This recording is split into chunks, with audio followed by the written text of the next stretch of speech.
how blessed we are. May I pick a rose from your garden and plant it in my heart, so I can abide in this fragrance of yours, even when we are apart. We can no longer hide this inner light. It's shining oh so bright. The only thing burning in my chest is to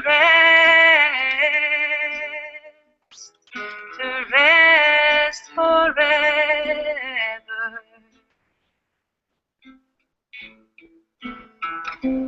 May I pick a rose from your garden and plant it in my heart, so I can abide in this fragrance of yours, even when we are apart. So may I pick a rose from your garden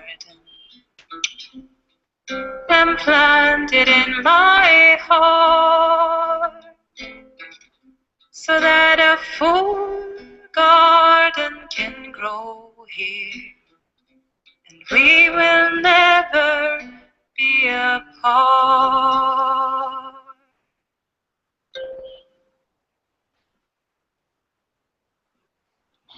Listen, you're more than just bone and skin. Listen, listen to the song of the wind, the graciousness, the spaciousness coming from within. A concrete brick, a stone, the song they sing is heaven is my home. Heaven, heaven is my home. Heaven, heaven is my home. Heaven, heaven is my home. Heaven,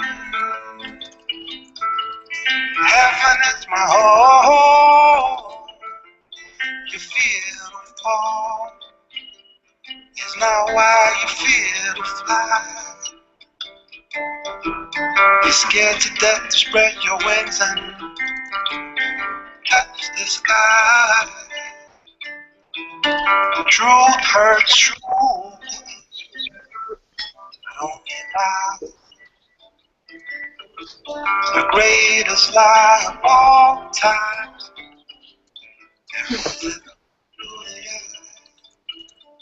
Listen, you're more than just bone and skin. Listen, listen to the song of the wind, the graciousness, the spaciousness coming from within. I alone am, yet I am not alone. Heaven, heaven is my home. Heaven, heaven is my home. Heaven, heaven is my home. Heaven, heaven is my home. Heaven,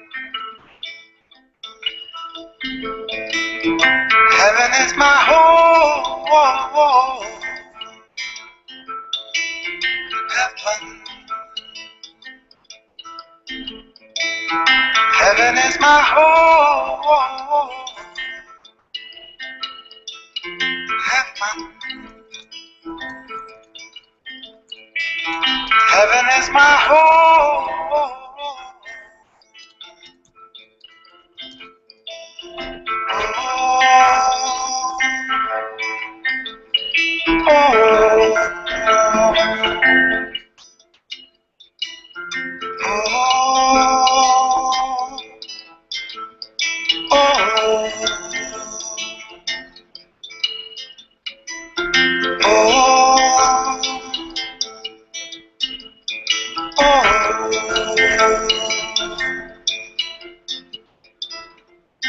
Heaven is my home.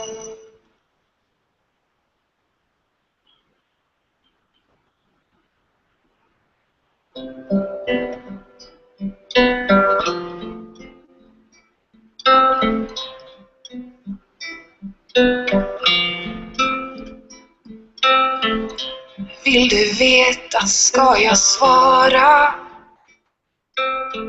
Du behöver bara vara. Bara vara här. Bara vara här. Bara vara här. Bara vara här.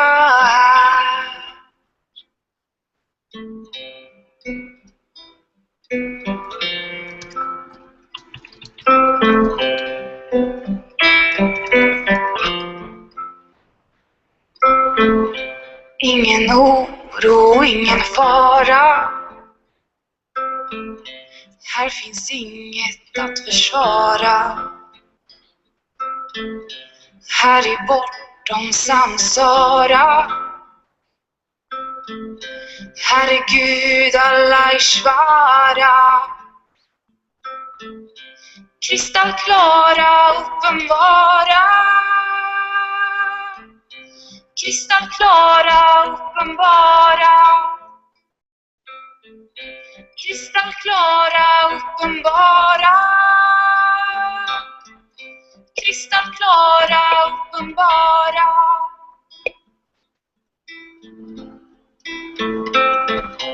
Bara vara här. Is this mute? Bara vara här. Bara vara här. Bara vara här.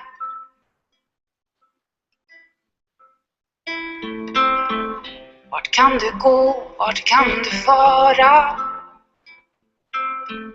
Hur kan du glömma eller spara? Är här i det självklara.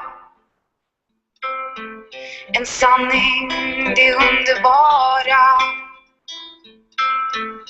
Kristallklara, uppenbara. Kristallklara, uppenbara. Kristallklara, uppenbara. Kristallklara, uppenbara.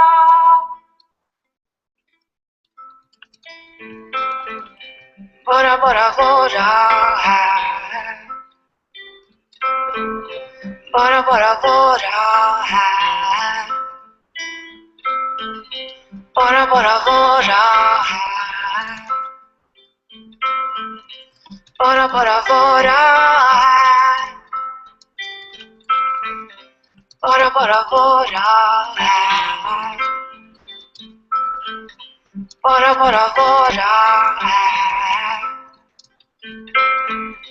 Bara vara här. Bara vara här.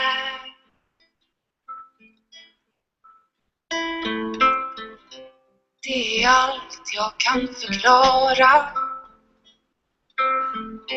Du är det uppenbara. Behöver bara vara. Bara vara.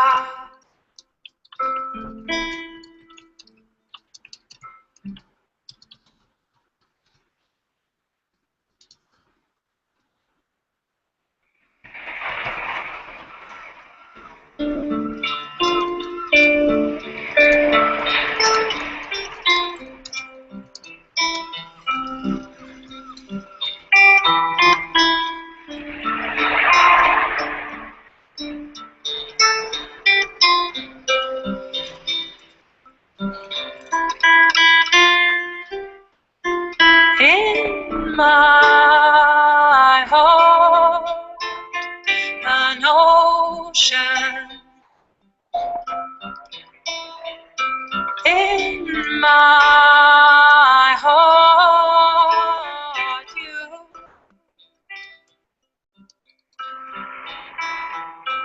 In my heart, an ocean. In my heart, you.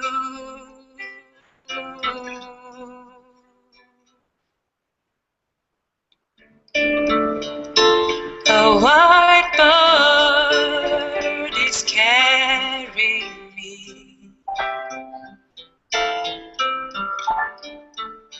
Her name is Grace, she takes care of me. She flies me to the deep blue. She brings me to you.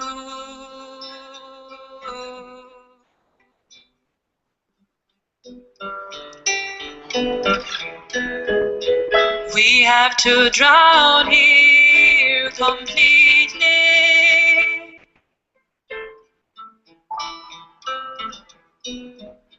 If we truly want to live.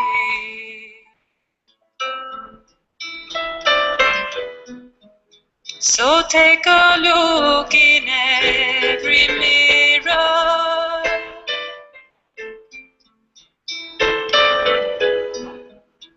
Until you find you can't be seen.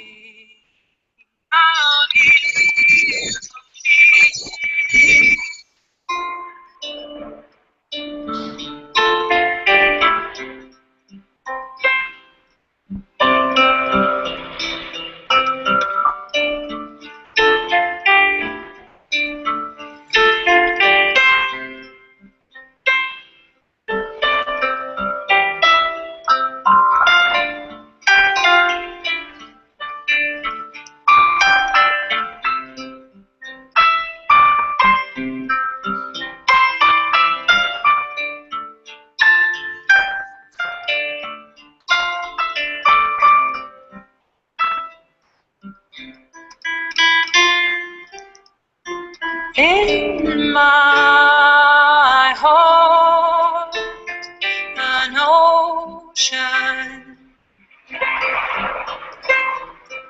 In my heart, you. In my heart, an ocean. In your heart, I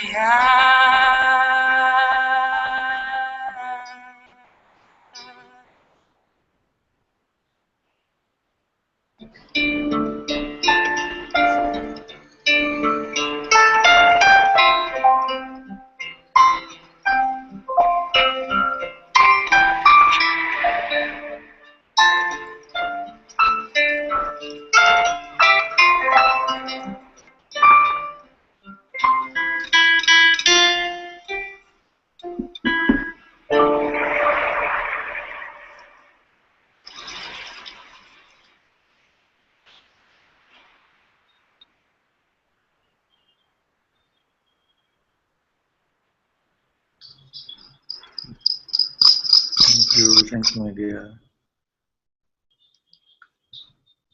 Namaste, everyone. Very warm welcome to Satsang today. Sadhguru Shri Muji Ji ki Jai.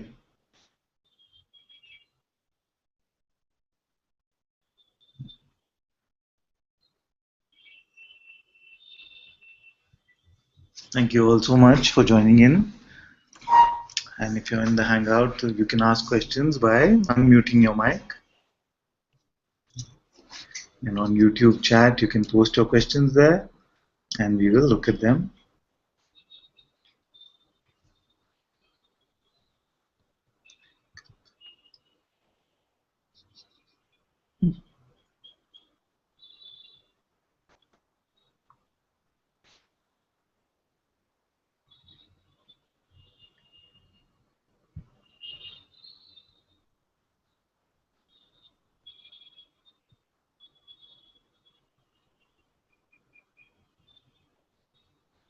What is beyond time and space?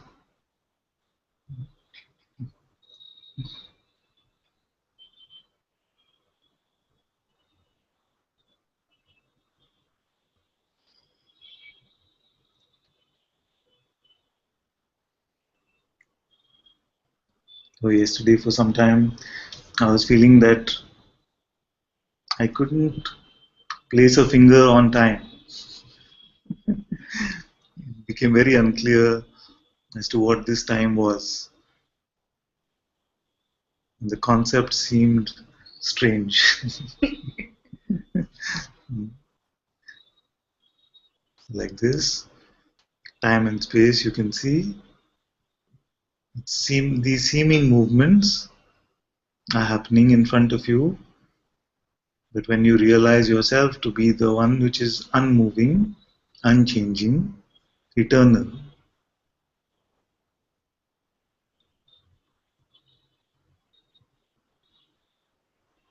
then the concept also of movement sometimes can seem a bit strange.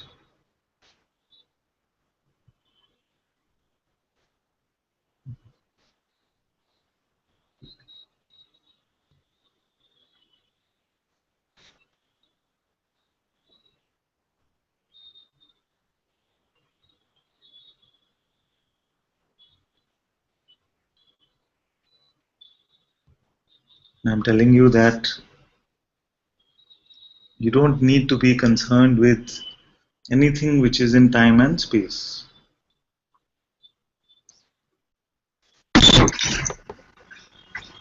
Anything which is in time and space is just a movement which is happening in front of you. Everything, including the movements of this body.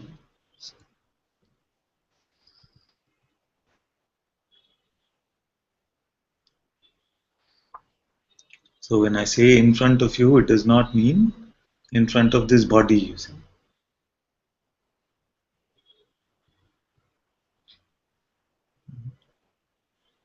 So to say in front of or from within, we are not getting confused in semantics.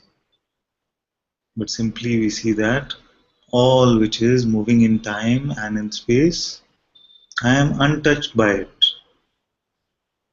I am the pure witnessing this awareness which is unmoved through all of this.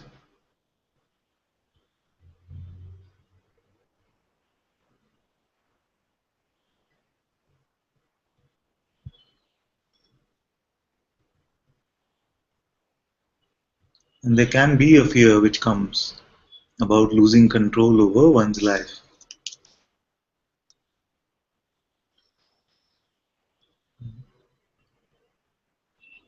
Don't fear this fear.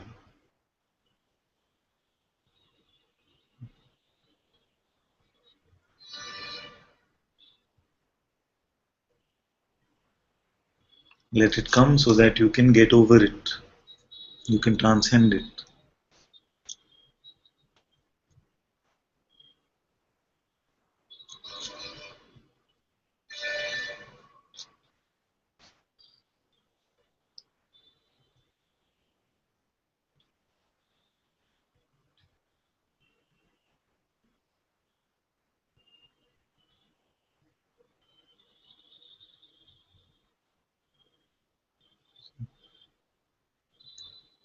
Namaste, namaste everyone. Nikhil's mom is also here. Namaste. Good. Thank you, Dana. Thank you so much.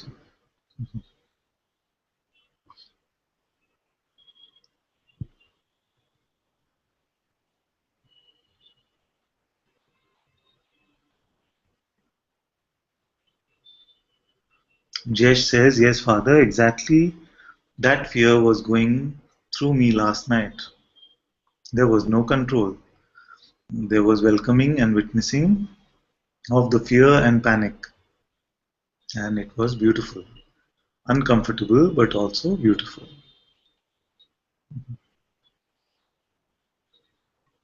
This is very good. Very good.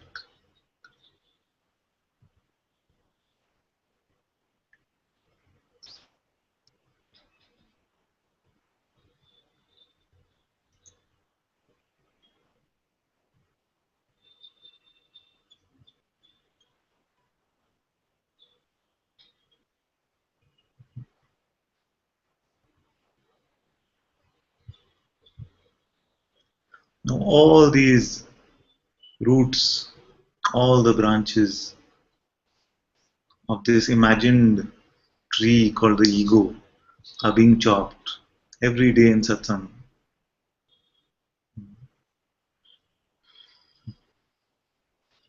No concept you will be left with.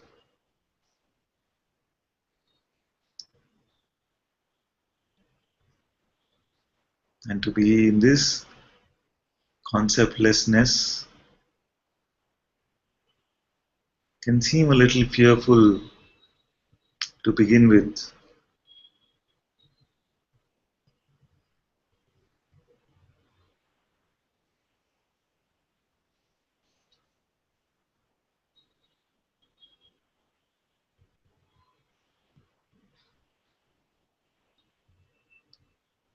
But I tell you that it is this concept-less-ness which you are here for.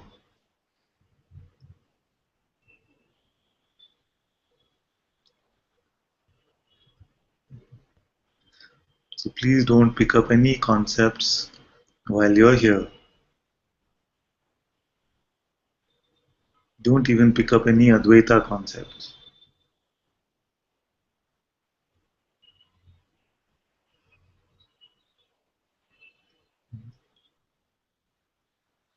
From this pure concept-lessness,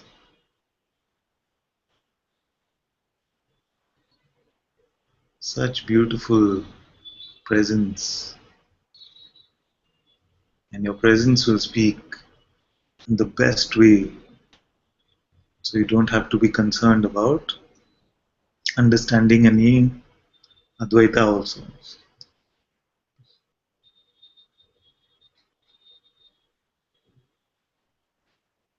Also drop any ideas about others and how much they know and how much they understand,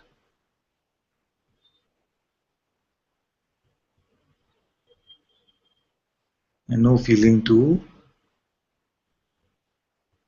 exhibit how much understanding exists for you also.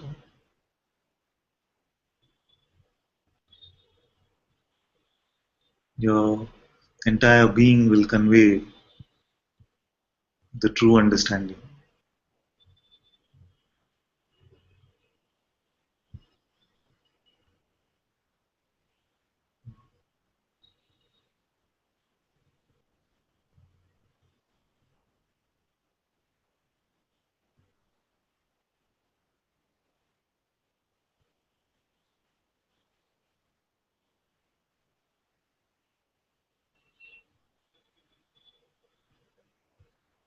Find all the concepts which you are still attached to, if you can find any of these.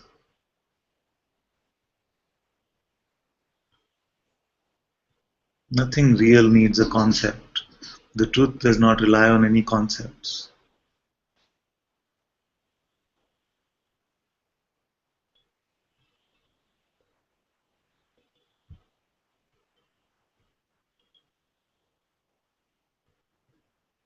What is it that you understand now throw it away.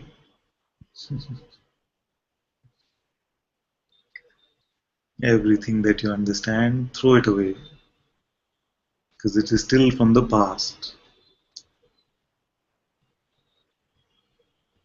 And be completely open to whatever the now brings.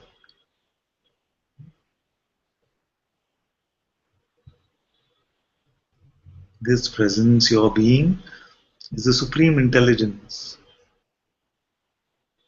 The supreme intelligence from which even the mind is born. And we often say the mind is so sneaky, it is so tricky, it's so smart. But it is nothing compared to you. The mind derives all its power from you. So how can the trickster, your own child, be smarter than you?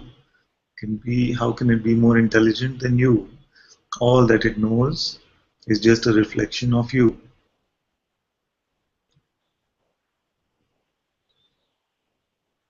See, so the conceptual mind is the pretender. You are the true knowing, and you don't need any understanding of anything at all.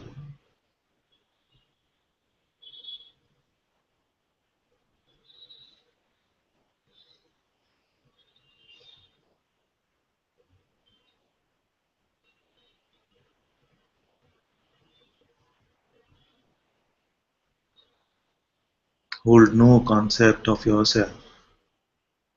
Be free from these concepts today.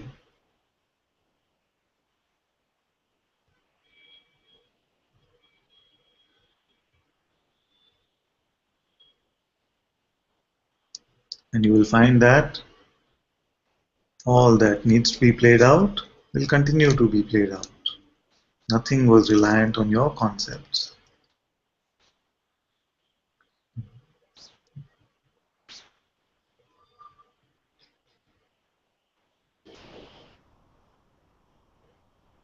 May I come up, Father? You can come.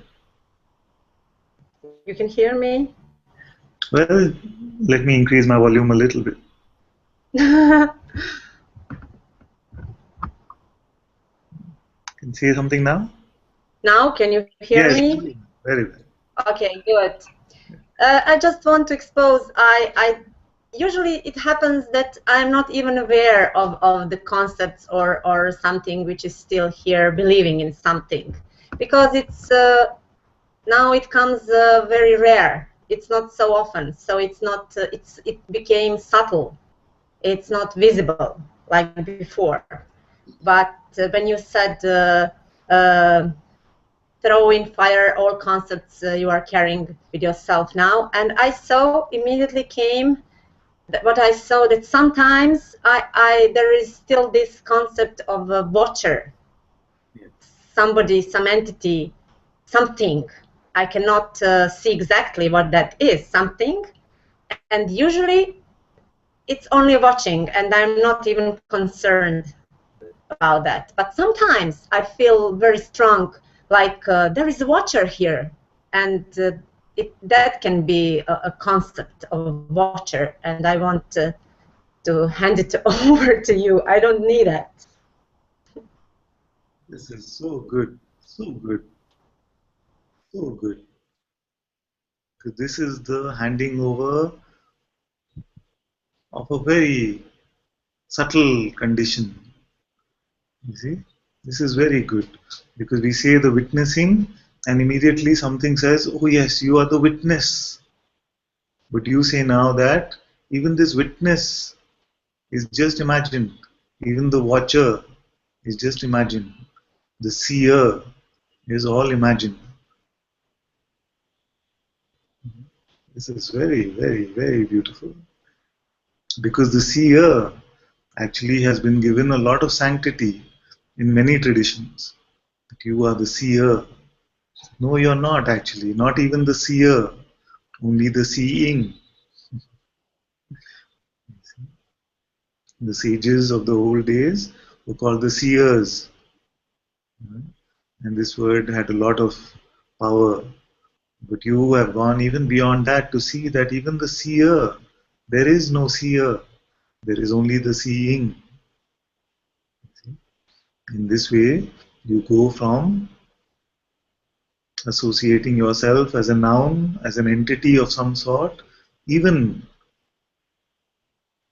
the witness entity does not exist. And you see that you are at best you are a moving, like the seeing, like a verb, but even that does not describe truly what you are. This is very good. And that is when we go beyond language. That is when we become undescribable.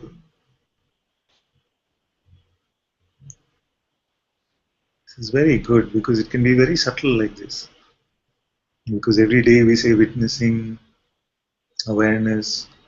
So the mind can paint this picture, very subtle picture now of the one who is aware, the one who is the witness. But even this one is not a phenomenal entity. It does not exist.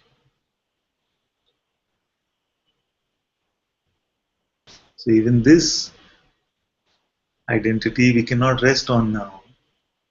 And this is what is meant by nothing, not even a blade of grass. So now Atma is saying, not even watcher, just this watching, this awareness which is aware of even the phenomenal watching, the phenomenal perceiving.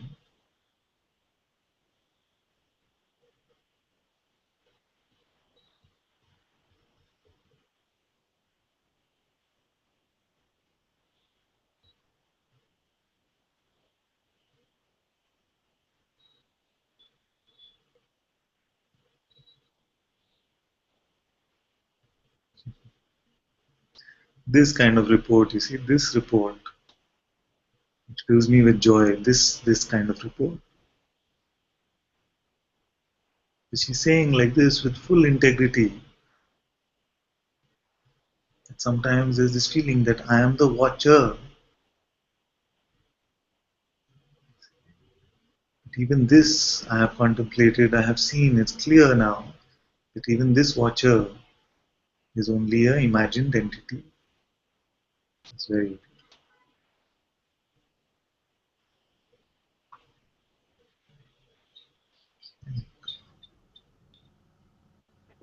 Thank you, Father. It's all because of your presence, your love, your guidance, continuous guidance and continuous love, and it can be explained actually. It's just, it feels like all these, if I can say, the things which is revealing itself, but they're not things, this awareness revealing itself. It's all happening so spontaneously now. It's just joy to watch this.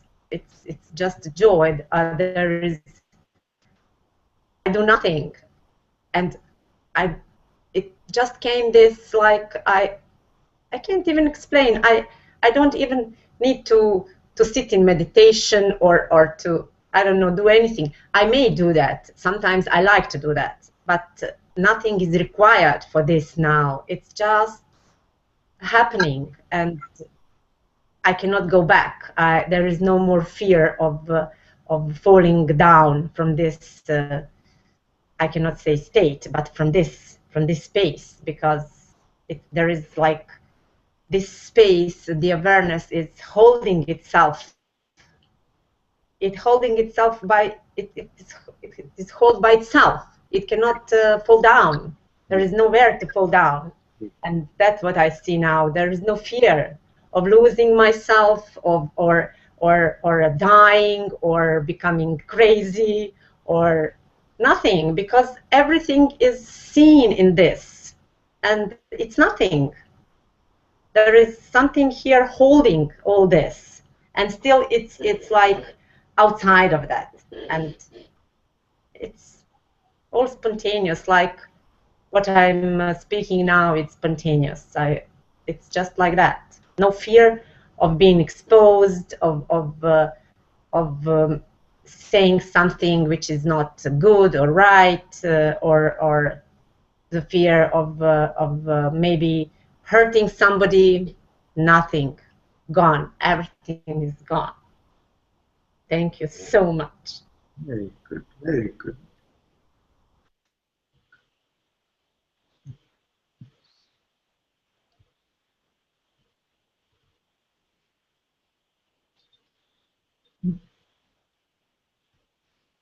Very good.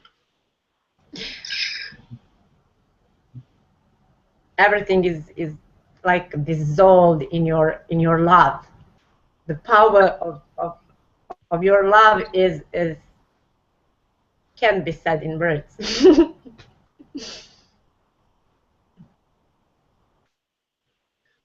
Thank you for your love too, my dear. Thank you so much.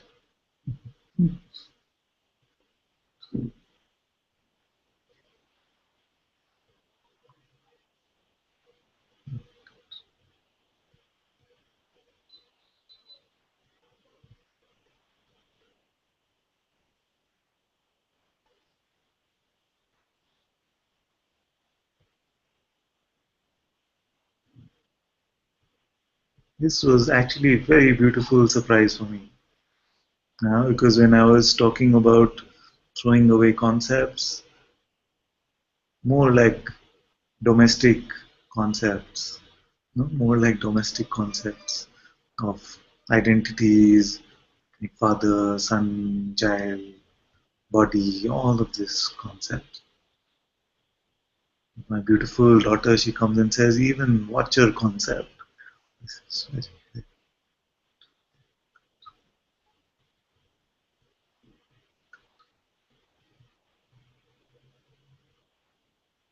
When you say like this, then who can hold on to these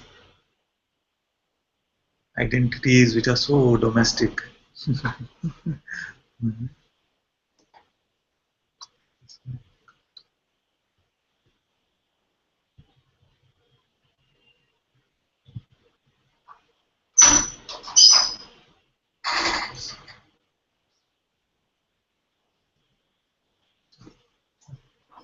Father, can I come up, Father? Yes, my dear, come. Thank you, Father. I have nothing to say. I just want to say thank you for everything. Please welcome.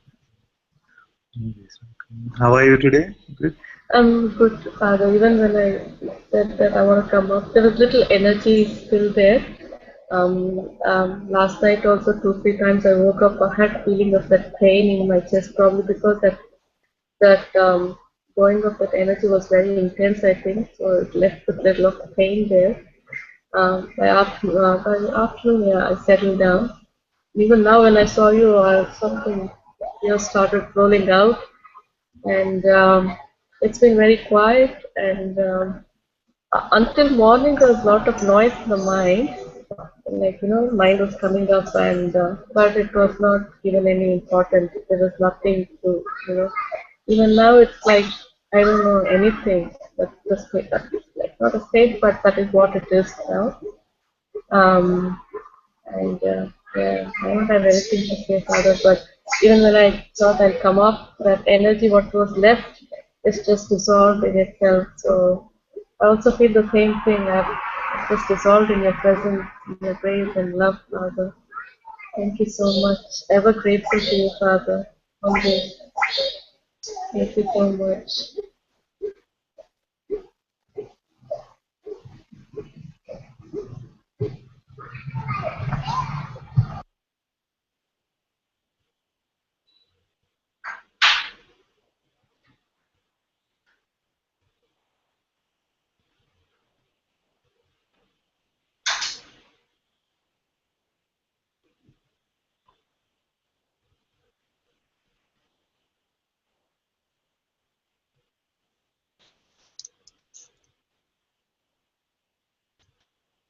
Tina said, as long as I am alone, there is peace.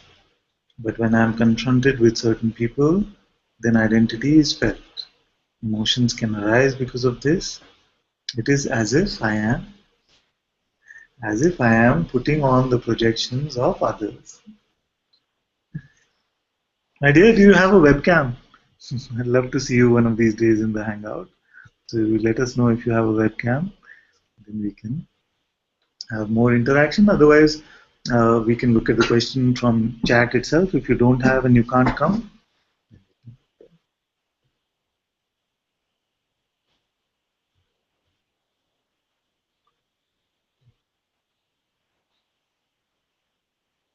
And all of you who are there on YouTube, and if there's just check within, if there's a sense of hiding, if there's a sense of just wanting to be invisible,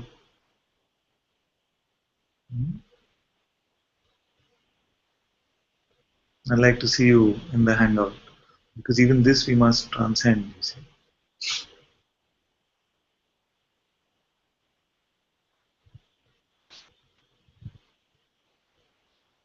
So let us know, Stina, if you're able to join the Hangout and we can make some space for you. Otherwise, we can continue our discussion on the chat.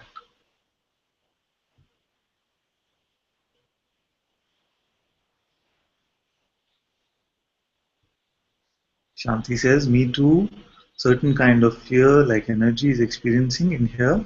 This is not beautiful. Also, I see this appearing. Yes. Rather, I want to expose and seek your support.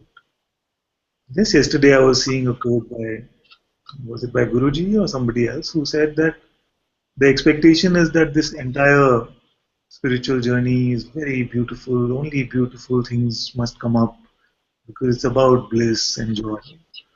Now that you're in satsang, you see, it's not always beautiful. There's a lot of this stuff which has been pent up here, stored up here, needs to get released. And it's not beautiful stuff. So when it is getting released, you feel, oh, this energy is so strong, and it doesn't feel nice. What am I doing in satsang if this kind of things are coming? But actually, what is happening is that all the ideas we have about ourselves, all the fears that we've held, all the other tendencies which have been accumulated in some way, need to get thrown out, you see. And when this throwing out is happening, it's not always pleasant. It doesn't feel pleasant. But after it is over, you feel a sense of space. You feel some release. May I talk? Yes, of course, my dear. Namaste, Fatherji. My dear. Namaste, namaste. This is my second chat, and probably on the YouTube face to face. I'm a bit nervous and also at the same time very excited too, but I do not know how to express it. And the good side of it is, yes, a lot of these fears are coming, and I've been working a lot to release it in a way, inquiring. And most of the time it seems like it's nothing, it's just nothing. But then I know, like, somewhere I put intensity, I just pick it up, like, it's like attached to it. I might have been attached to it for a long time, probably all my life. With dreams and desires, and probably what am I going to do in this time, these years of my life, after everything I have done, it's past, or I'm successful or not successful. So lately I've got a whole book written, page written here, and yes. I do not know how to, in words, like when I come to talk, everything gets squashy and muddled up, and then I feel like, no, I don't have anything to talk. So I don't know where to start. I need your help, please. Please, Guruji. Yes, my dear. And you said you have written down. You can read that. But when I finish reading again, then it's like in my head there is somewhere a congestion of muddle up things. Yeah. So I got my daughter to help me to read, because before this satsang, she took a day off today to help me out. And yeah, I'll call her in a minute. but it's how do I say it? It's like a chaos inside. And when I want to read and write, I don't see clarity. I see like in number forms. Yes. And probably this was there before, but it's coming up more visual, like more seen. And this is not my fear. My fear is like, what am I going to do? I have not been successful with anything in life. So we can look at this question. It's a very beautiful question which comes for many who are in satsang. Now, what do I do? What do I do with my life? Actually, when this I leaves, then it is God which runs your life. You see? Yeah. So far, I've tried to run my life, sometimes successful, sometimes unsuccessful. Some will say mostly unsuccessful. Huh? It's okay. So drop this one who has been running their life. It never existed anyway. Mm. It's an idea of the I which has been doing something. You see? And just this idea continues to ask, so what will I do in the future? You have never done anything in the past, you cannot do anything now, and you will never do anything in the future. But once you see this, then you will find that it's pure auspiciousness, whatever is coming through your life. Once this sense of the imagined I is dropped, then you will find that you will not be able to label anything as successful or unsuccessful also. You will find that everything is so auspicious. You will see that all of this has been the doing of God, has been consciousness itself, which is your own presence actually, Mm. now doing everything. See, it has always done everything actually, but now you see it because you cannot find the I. Can you find the I who wants to No, do? no. No, you Yeah. can. There is no I there. There is nothing this person. Whenever I do inquiry, question, there is no person there. Yes. So when it slips, only then this comes and blocks me and tortures me. But other than I see everything was done by grace. Everything, my life has been like a grace. It's just a beautiful testimony, beautiful happenings. Even through the traumas I have, it's like another question is like, I have been through a lot of traumas, and those traumas comes appearing, and I resent, and that's where the energy is blocking me. It's like a frightful, fearful. And while I'm talking to you, I'm probably at the moment I can not see it. It's hidden. It's like it has disguised inside the space. My life has been like a grace. It's just a beautiful testimony, beautiful.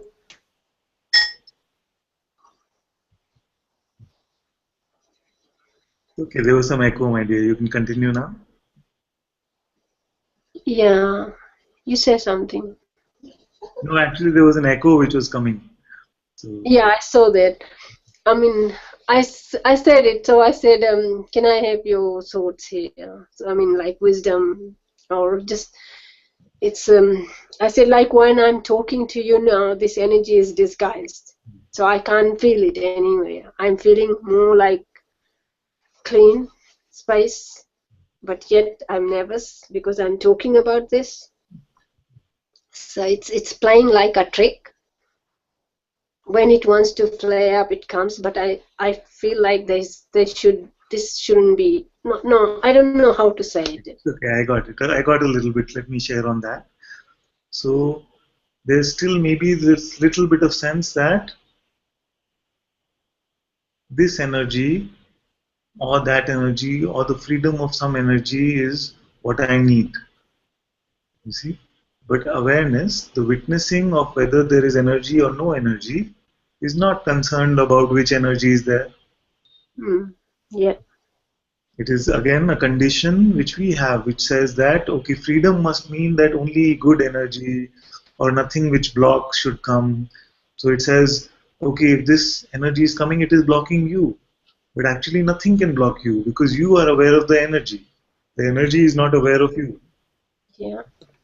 So although it might seem like everything, many have reported here that everything is foggy. Everything is foggy. I can't tell what is going on. I don't have clarity. Like you were also reporting earlier that when I try to say something or write something, it becomes very blurry. So this is also a trick of the mind. It tries to confuse you. It tries to say that, oh, you're becoming blurry. But the witnessing, which is witnessing the blurriness, is that witnessing also blurry? Mm. When I'm in that place, I don't witness it. But when it's over, then I witness it. Then when I like to sit down and do actual inquiry, then I see there is nothing. It's all clear. That's when everything is flowing clear. So it's like it's not like it has come to its equilibrium place. Equilibrium. Yes. So let's look at it very simply. All that can be seen, all that can be seen, let's call it an appearance. Yes. Yes. So whether it is clear, whether clarity is seen, whether unclarity or blurriness is seen, fogginess is seen, let's call both of them the appearance. You are witnessing the clarity and you're witnessing the lack of clarity. You're witnessing the energy which is blocking, and you are witnessing when the energy is not there and clarity is there. So it's okay like this if we call all of this an appearance. Yes. So are you part of the appearance or are you the witnessing or the awareness of the appearance? Well, I am witnessing the awareness of the all these experiences happening. So this witnessing, just check whether anything can affect this witnessing. Can any appearance actually touch this awareness or this witnessing? No. You see? I mean, from that place, no, it's not touching. It is never touching because even now, even if you're completely deluded or you're completely clear, this witnessing remains untouched, you see. Yeah. Then what happens is we lose the fear of any states and we don't clamor to be in a particular state. Mm. Because you see that what I am actually is unconcerned by whatever energy or any appearance which is moving. Yeah. So that's why I say that there are two A's. There's the big A, which is awareness, which is what you truly are, and there's a small a, which is appearance. You see, and this appearance is constantly changing. Yeah. You see? And any time you say anything in the appearance is me or mine, not just me, but also mine, then that causes trouble. So when we see that every appearance can come and go, but I, awareness, remain untouched by it.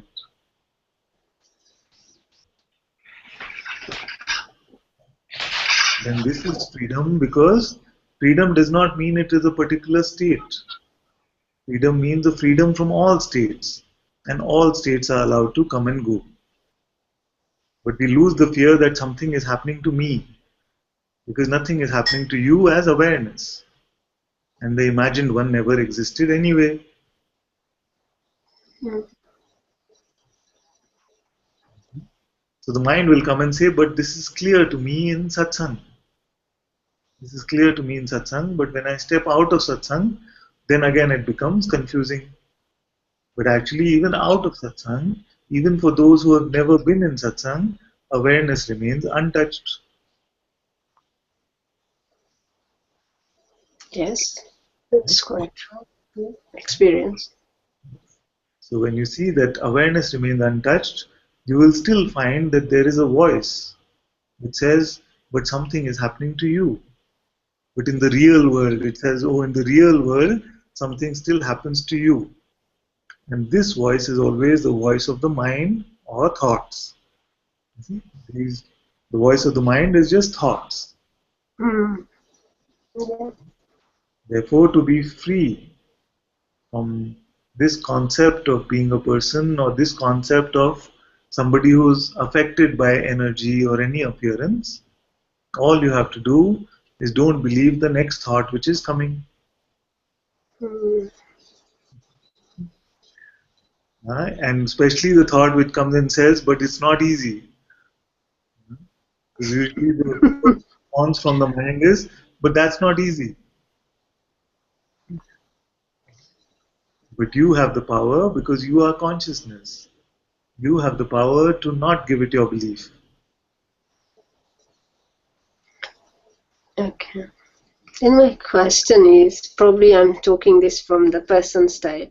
Yes. So how do you live in this world, doing nothing, sitting in the house every day, inquiring, and knowing you are in that blissful state? Then I don't get to do anything. I have been spending like years like this.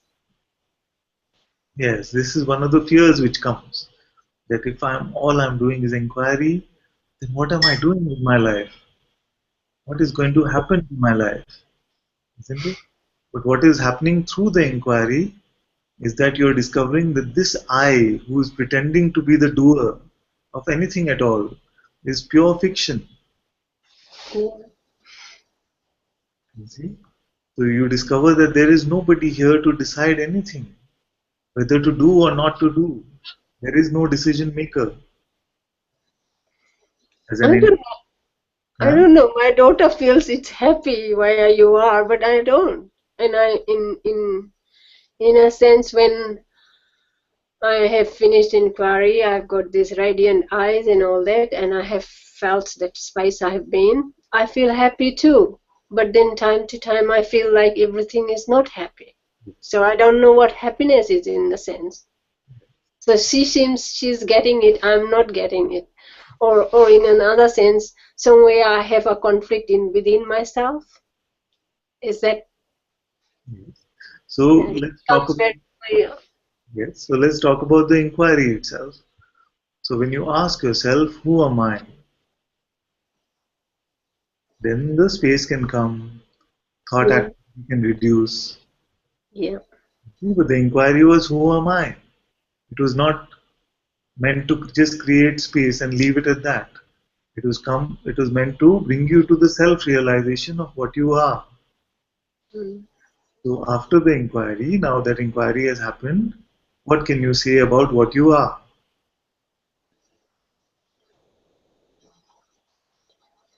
Mm.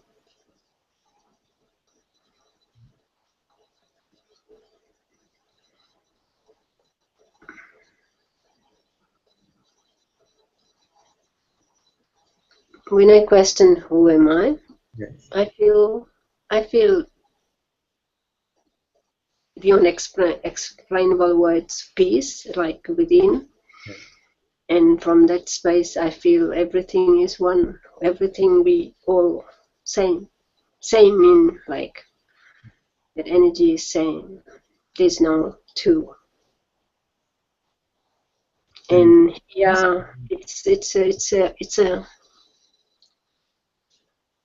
I you know yeah.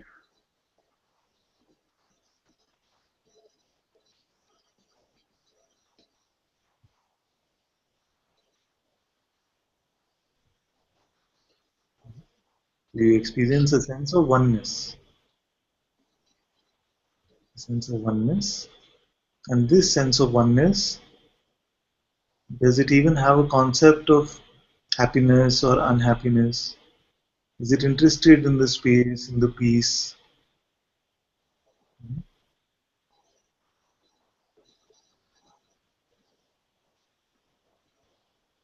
When you check, you will see that this one is unconcerned by any of these concepts. What seems to happen sometimes is after the inquiry, we pick up the sense of being a person again. And for when we pick up a sense of person again, then concepts of happiness, unhappiness, peace or not peace, what should I do or what should I not do, they become important.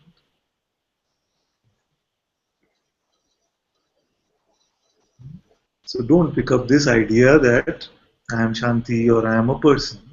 Just continue to be what you are in the inquiry.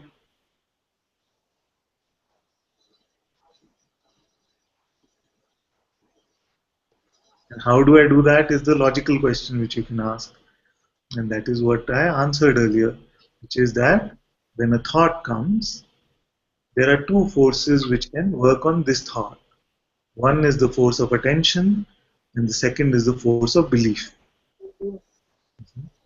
So, both of these energies, both of these forces are required for you to pick up the idea of being a person.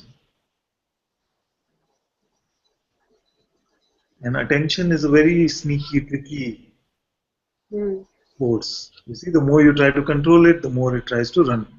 Yeah. So let attention go completely free. Leave attention completely free. Just don't give it your belief. So when I say don't think of an orange, no matter how much you avoid it, eventually an orange will come very quickly. That too. You see, this is attention. So it brings an orange to you, even though you said don't. You see, so orange comes. But I say don't believe you are an orange. It's very easy. So you see that there are two forces at work, and both are required for you to feel that I am a person.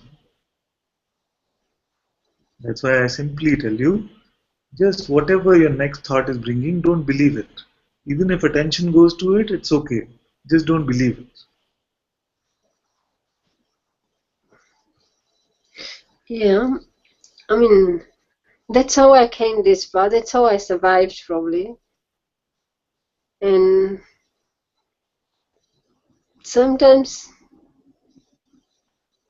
that's easy. But then why did I believe all these things, like someone has traumatized me and I feel so clamped with it, or somewhere in my mind or somewhere inside myself, where did I believe that everything seems like uh, muddled up? Yes, maybe. So what In happens is that there. direction at the moment, I don't feel any clarity, Father. Yes, It's and what you're saying. So what happens is that satsang works on multiple levels. You see, so these pointings are helping you remove all the conditioning, which is a mental conditioning. But all the other trauma, all of the other energies which are stored up, the presence is working on that, and nothing much can be said about that. You see? So that is working at a different level. So satsang is not just the conversation that we are having. It is also this presence, this fire of satsang which is burning. And it is automatically will burn all this trauma, all these repressed tendencies, everything will. That's why when you find sometimes that a lot of release is happening for someone, whereas nothing was really spoken, and you wonder how did this happen? It is because of the presence of satsang. So I don't want to feed that trauma or energy with any more concepts because it thrives on concepts. You see. You just continue to be in satsang, and the presence of satsang is doing all of this. And one day you will find that either it gets released in a big way, like this, or you might find little something is getting released. Sometimes you will find you're getting very angry with me also. Yeah, you will find you're don't getting very and it comes like this because this energy will fight satsang. So you'll find that you're getting angry with me or you're getting angry with the others in the Sangha, the other questioner will sound very irritating. All these things will come. But you will stand your ground, you stay in satsang. And you'll find that this also needs to get released and it's coming up. It's okay. So let all the traumas and energies be taken care of by the presence of satsang. And that is happening on its own. I feel anger here in myself. This will get dissolved. And anytime you feel some strong anger coming, you can come. You can come even and shout at me and say what you're talking is. Anything, it can take any form. You see? I'm still scared to do that. Yes, that's because this is your second time. After a while, like all these other kids, you'll not be as scared. Then you'll feel completely at home, and like you can come and shout at your parents at home, or your children can come and shout at you. Same way, you can also come and shout. It's completely welcome.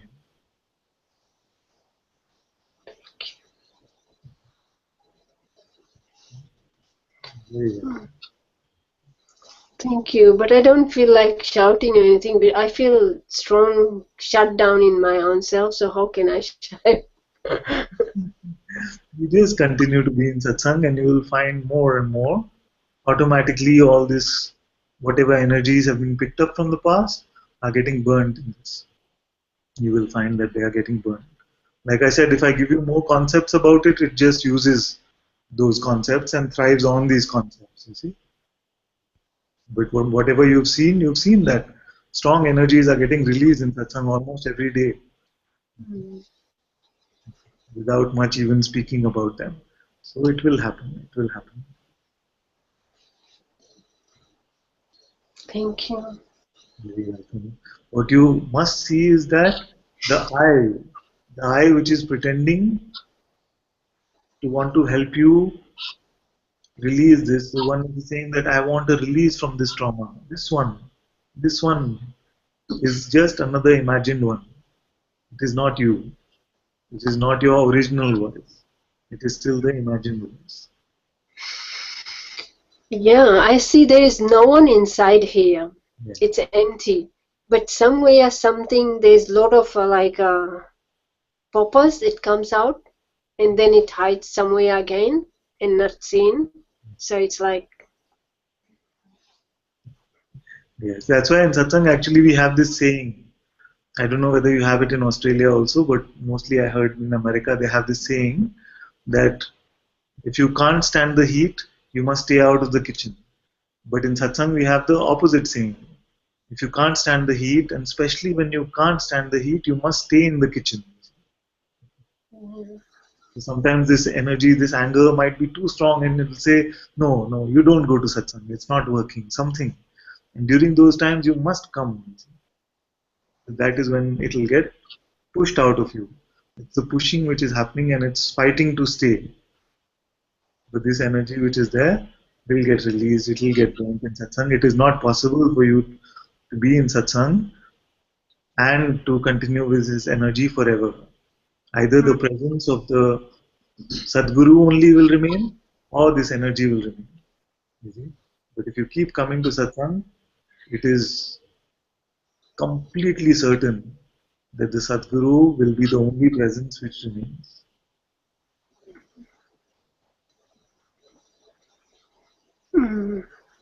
yeah. Mm.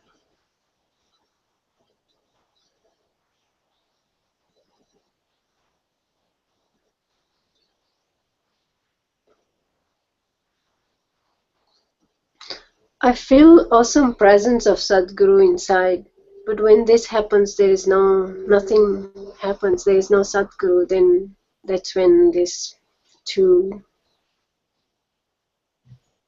It yeah, can be like that, but you will find that the presence of Sadguru is the presence of your own being, yeah. and you cannot stop being. So it's just that attention is going to the other voice or to these energies. Attention is going there. Therefore, it seems like there is two. But as you continue to stay in satsang, you will find that more and more this is diminishing, it is getting pushed away. Mm. And you will say that this being, the Sadguru, which is my own heart, can never leave. Actually. Yeah.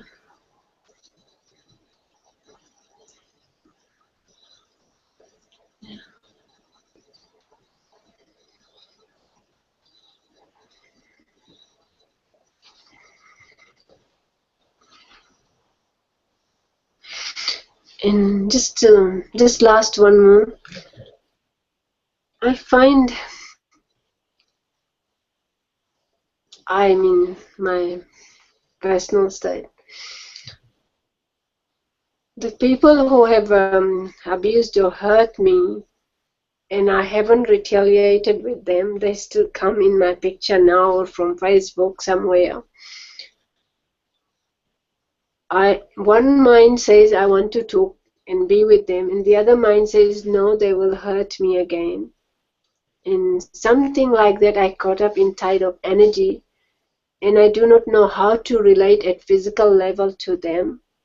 If I say no, I'd block it, then my mind keeps on challenging me to know you are going into satsang, you should set up our example, love them, set them this, send this YouTube. But then the other side, scary self says, no, they will hate you more. So at this time, I don't know, this is the right way I'm saying, or I hope you can understand me. And I'm not judging anybody, I'm only trying to heal myself so I can relate to at that level where there is a peaceful energy flowing. And because of that misunderstanding or having no clarity, I feel helpless in a situation like that. In this seeing side, I see those were just the play and the X has happened. It's nothing happening now, so nothing to do now. So it's just like clear scene like that and clear. But then mind challenges time to time how to relate with them. Maybe they are struggling, so I can send some energy, send some love like I used to do before. But now I'm saying, no, it's my time, so it's like being vigilant. So Father, please, what to do in circumstances like this? You Just take, leave. yes, both the sides, both these arguments, it's the arguments of the same mind, which you already know, you see. So you take both these arguments and keep it at the feet of Father Mojiji and let him take care of whatever needs to happen.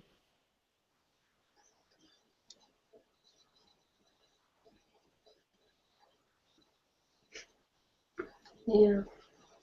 Because the mind will come and say, but you must decide, you must do something. No. It is still blackmailing you with all these pictures and images. Mm-hmm. So surrender your life to existence itself and say that God will do exactly what is meant to be done through this body. And automatically you might find whatever movement needs to happen is happening. And in this you are dissolving any concept of doership or the doer.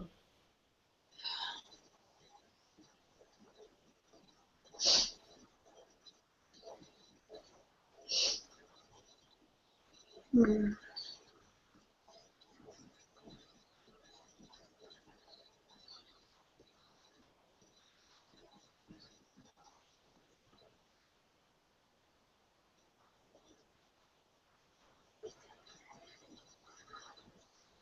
And then life becomes so simple, you see. Everything is my father's problem. I don't have to do anything at all. This is surrender.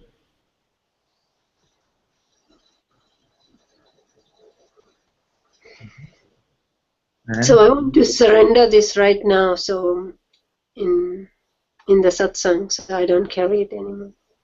In all that, please.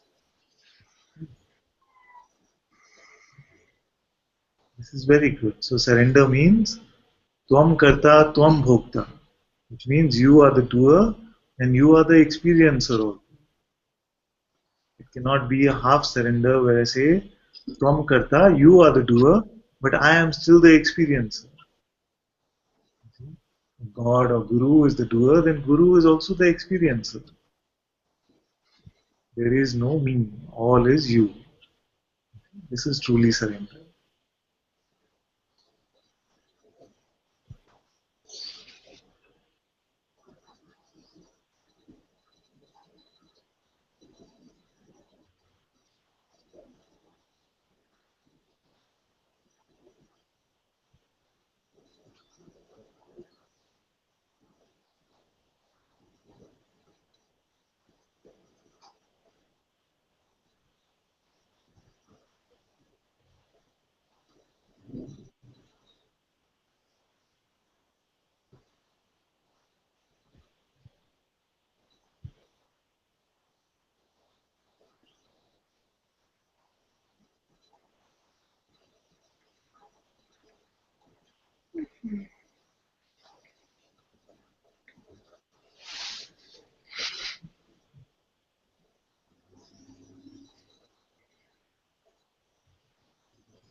My dear.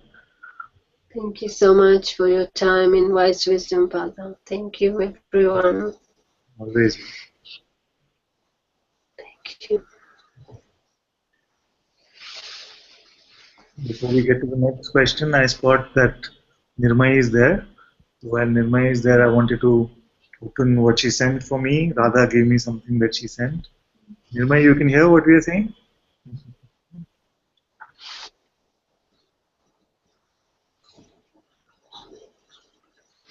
Mm. Oh.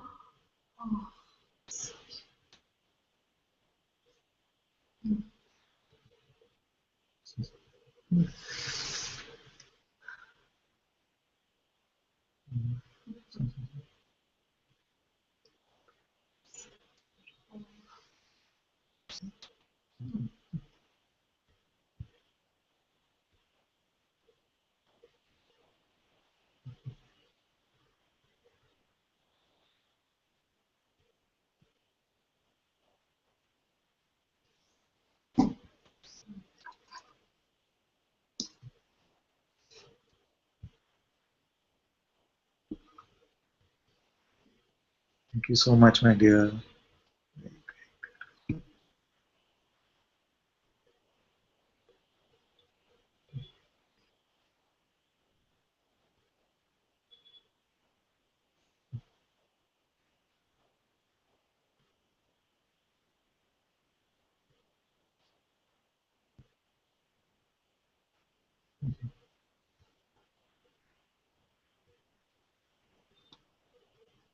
Good to speak now.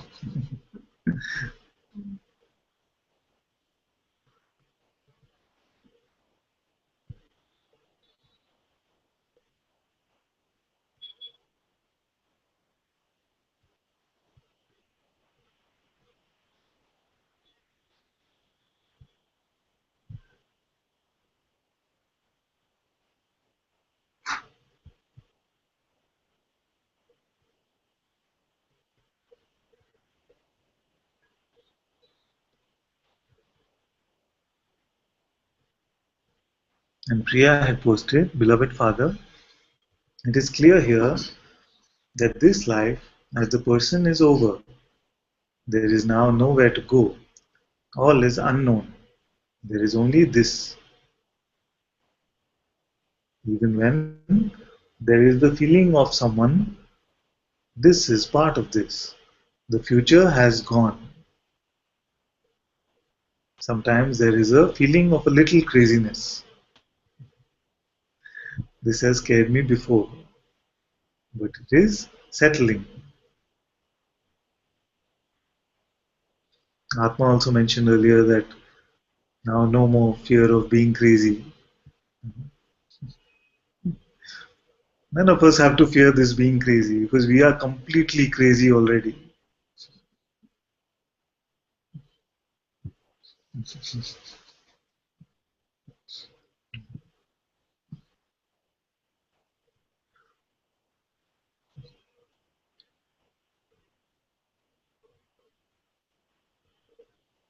Nothing stays still. All coming, then disappearing forever. Okay, so jumping around.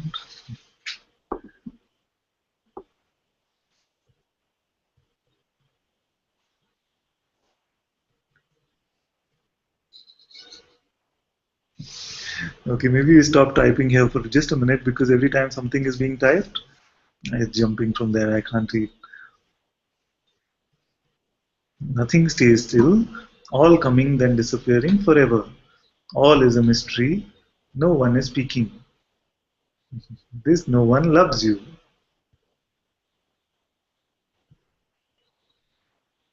This one no one loves you too.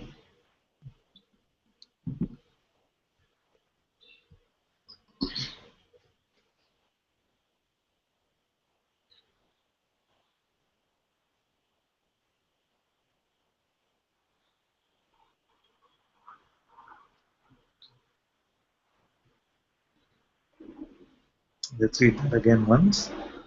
She said, Beloved Father, it is clear here that this life as the person is over. There is now nowhere to go. All is unknown.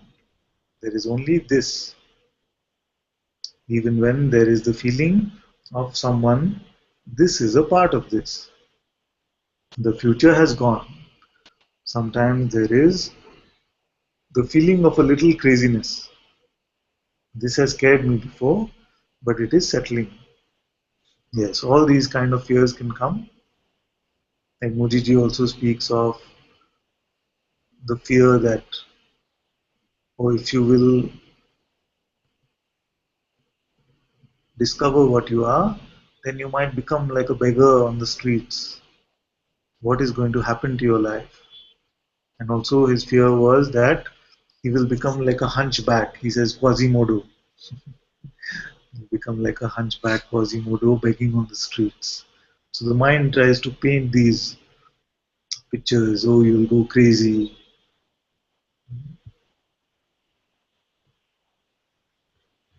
There is no one saner than the one who has discovered the truth of what they are.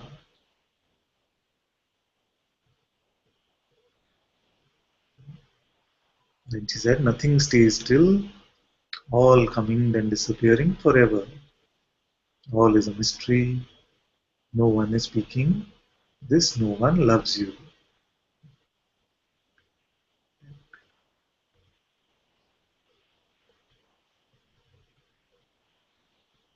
Very beautiful report, my child.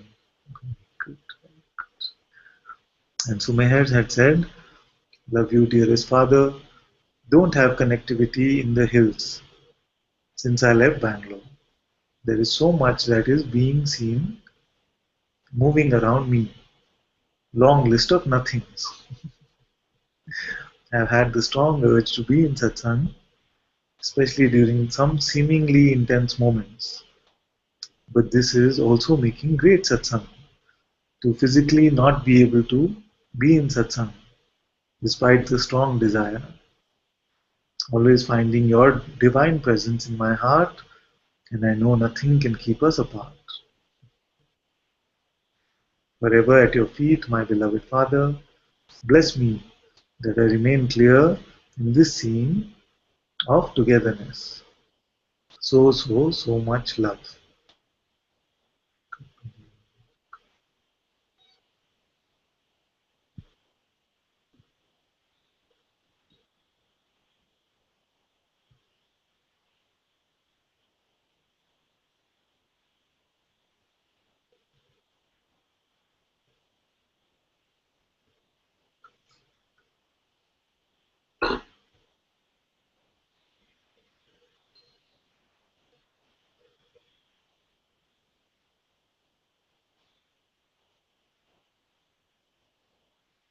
Jerome said attention without any belief is natural. Impossible to stop attention playing as a part of consciousness. It is okay. Yes.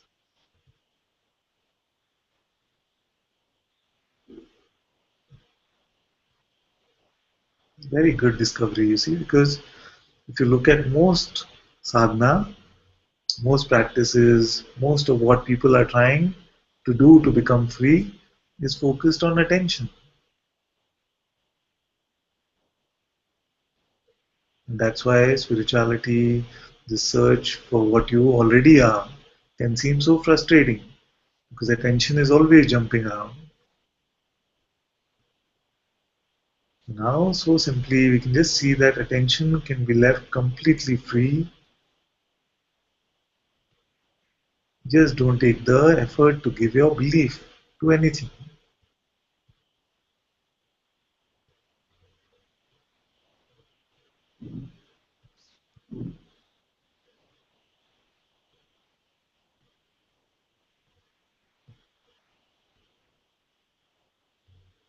Atma says, yes, Father, we can do whatever comes. And in this way, we honor life. We don't resist life anymore. Whatever is coming, we honor it. We welcome the now.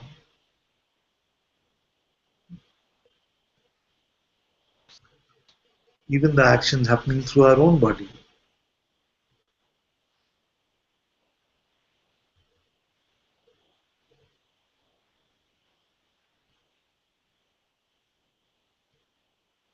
Jerome said, awareness as beautiful neutrality, seeing this. Yes.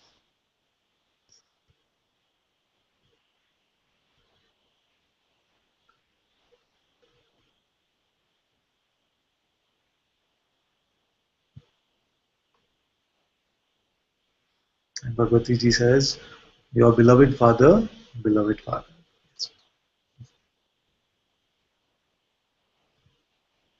He said, we would give you the world, but it is already yours. Thank you. Thank you so much.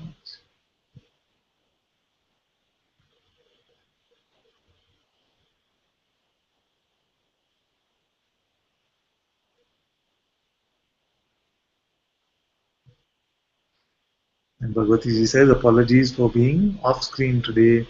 Father, getting ready to go to Sahaja to help your father on a hangout broadcast setup. How beautiful, how wonderful.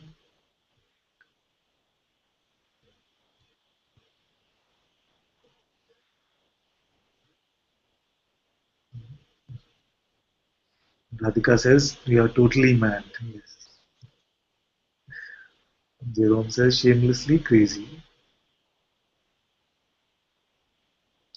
And Devika had said, I am unable to be in satsang this afternoon. Wish I was with you all, with you in the heart.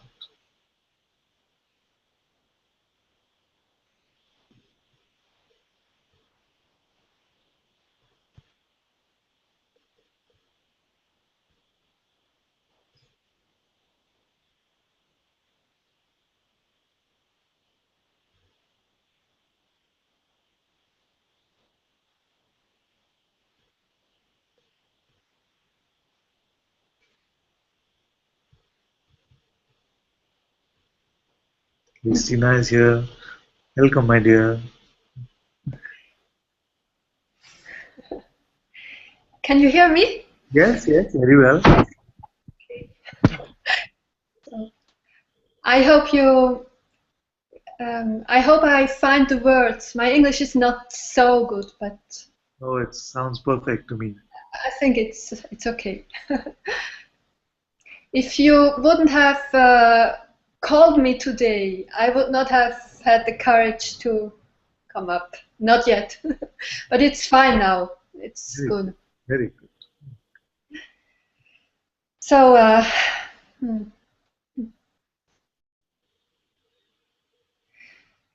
you know, I don't know where I am, where I stand in my seeming development. I don't know. And sometimes I'm not sure if I am avoiding, if I'm suppressing some emotions. There are people, some people told me that I am dissociated, that, and I don't know if this is true. And because I live alone, I'm alone most of the time. I don't have a job, and I don't have contact. There's only one person in my surrounding, who I meet regularly, but otherwise I have no contact. So a little bit with my family, but I don't feel attracted to have contacts. I don't miss it. I'm fine. I'm fine staying on my own. I go into nature. I stay at home. I need a lot of time also to my surroundings, who I meet regularly. Now I hear myself. Okay. I need time. I need it. I feel it's good for me to live like this, because my body needed healing, and I take care as good as I can for my body cooking, healthy eating, and moving,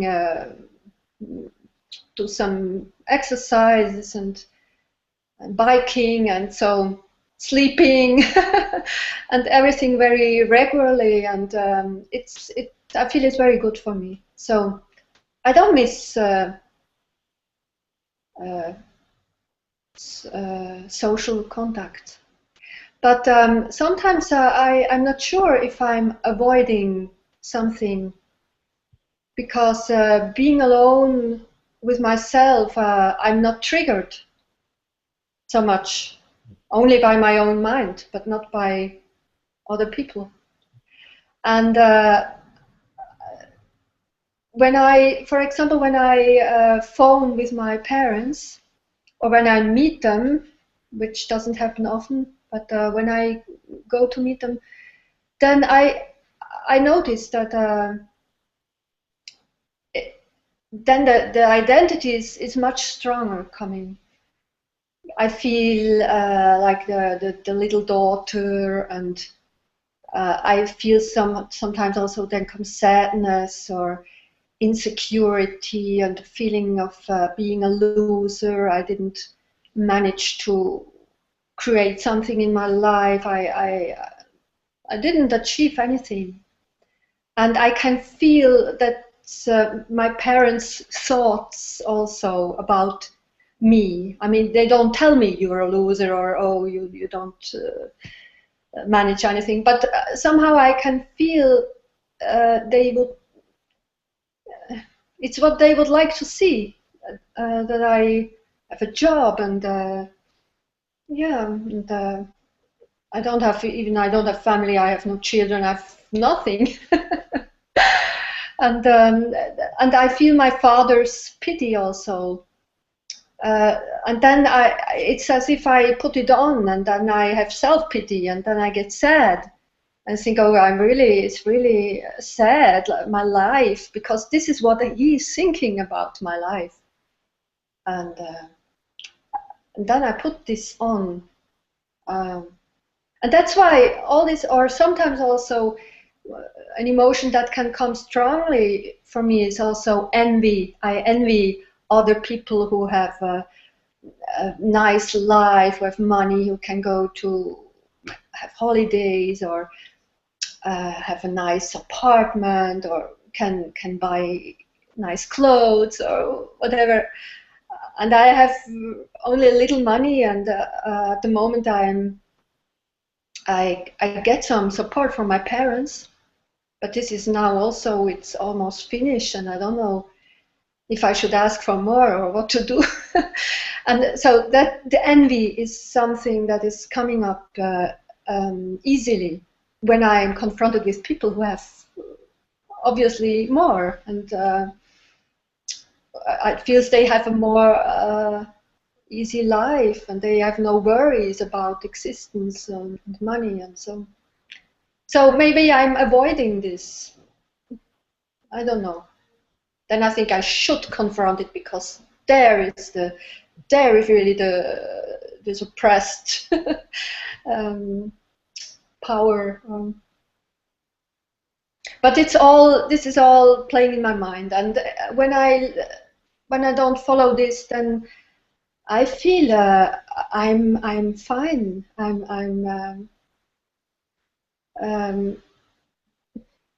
So it's not. I cannot say I'm full of love or joy, but there is joy and love also, but not all the time, and sometimes often it's also like empty or neutral. It's nothing special. It's nor good nor bad. Then I think it's a little boring. Is this depression, or I don't know. So maybe you can say something. Very happy to hear you in the hangout, because we've been communicating on the chat for a while, and suddenly when today I heard from you, I felt to call you in. So, thank you. So now that you're here, very nice to hear you, because a lot of honesty, a lot of integrity, and you just share everything very openly, which is very, very good. Very good. So there's already a sense of belonging, because when Yes. you're able to come and share openly means already there is a sense of belonging. You cannot usually just go somewhere new and just share. I'm very happy that you feel this, that you belong here, and this is your home. You're always welcome to come and share. There's some things that you mentioned, and we can look at some of this. Sometimes, very often, what I do is that when someone comes for the first time, someone comes for the first time, then I ask them the big question right up front. Okay. The big question right up front. So everything that you said relied on this concept of the I, isn't it? I like this, I like this, I like this. It relied on this concept of the I. So are you able to tell me who this I is? Not from what you heard in Satsang, not from some concept, but what is it? What do you feel in your heart to be true?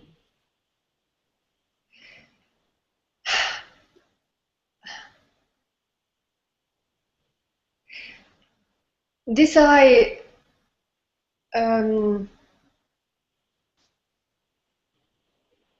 is made out of emotions, thoughts, images, the sense of my body, all this together, all my perceptions, my everything I can sense and feel. All this together creates this idea of this is the person, this is me. Very good. So already you say that all the sum of my perceptions, which means the sum of all that is appearing to me. It could be body, it could be thoughts, it could be emotions, sensations, all of this which is appearing to me seems to be this I. But is the I this appearance, this set of appearances, or is the I the witness of all of these appearances? Both. It's somehow mixed. It's both. So it seems like, would you say that the awareness is inside the appearances, or the appearances are inside awareness? The appearances are inside the awareness. Appearances are inside awareness. And without awareness, would it be possible at all for there to be an appearance? No. So all that is appearing must rely on the reality of first there being awareness. Now, if you were to look for yourself, do you find any distance between yourself and this awareness? No.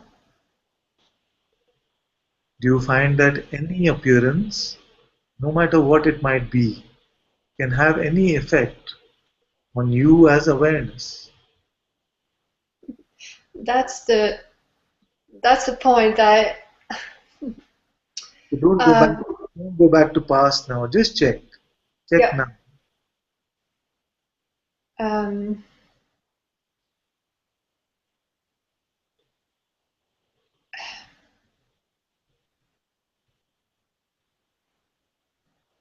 No, the awareness is not affected. It's only that I can be pulled too much more to the perceptions. Yes. So even if attention is going fully with the perception, even when attention is going fully with the perception, is it affecting awareness in any way?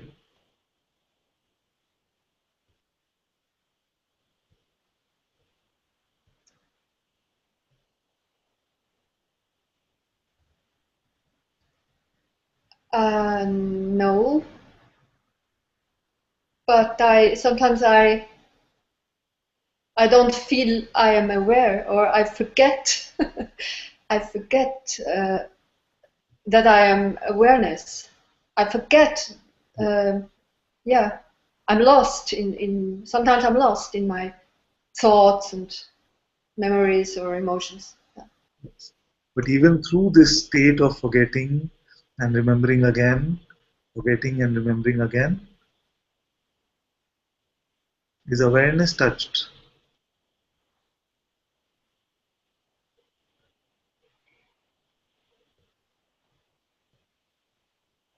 No, it's covered, maybe like covered sometimes. Yes, it only seems like it is covered because attention has gone on a perception. Attention has gone very much on an appearance. Yes. But actually, attention comes from awareness. Therefore, if attention is there on anything at all, it must mean first there is awareness. So your attention gets completely locked on to a particular appearance, but actually awareness remains still untouched.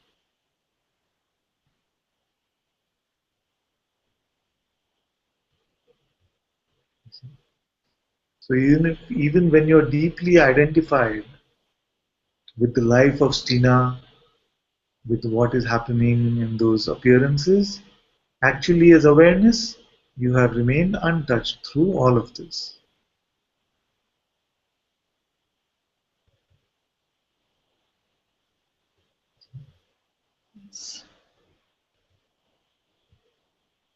So what does happen is that the primal appearance, the primal appearance is the sense of being that I am. So when I say, can you stop being? You find that this presence is here. And it is only, that's why I call it the primal appearance. It is only in the light of this being does all other appearances come. Is there ever an appearance but you are not? That is not possible. Always something is appearing to the sense of me. This world of duality is me and the other, me and what is appearing. So this sense of me is the first appearance. And when this sense of me comes, then this sense of me comes with the power of attention and of belief. In deep sleep state, when there is no I am, there is no power of attention or belief also. It is only when this I am is here. So with the powers of attention and belief, your being can play. Your being can play in this world of appearances. And when attention can go on an appearance, then belief can go on a thought which says, I want this appearance or I don't want this appearance. You see? So this creates desire or aversion. It creates this sense that I am a person.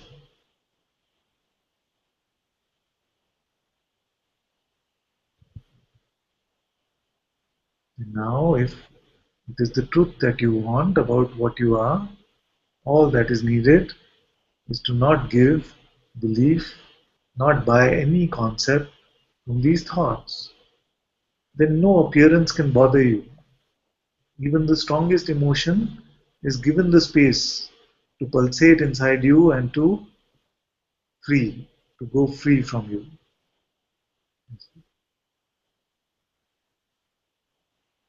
You cannot suffer without believing a thought.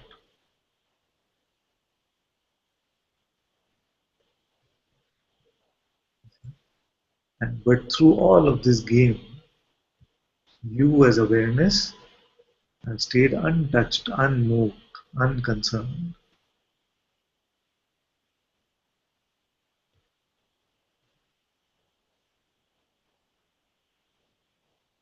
So the presence of being And through the presence of being, the creation of this universe, and then in the dissolution of the being, going back into yourself, is the dissolution of the entire universe.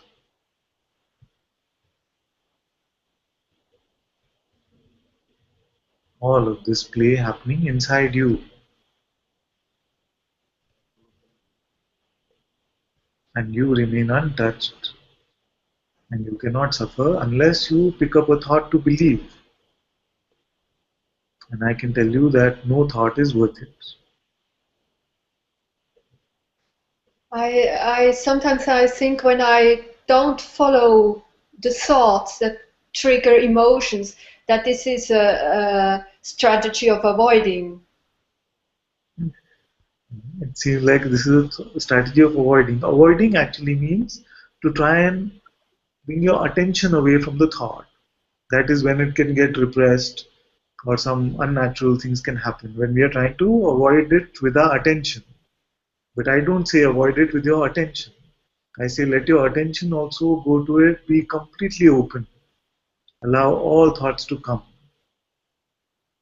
Mm-hmm. So don't avoid anything at all. Don't resist anything at all.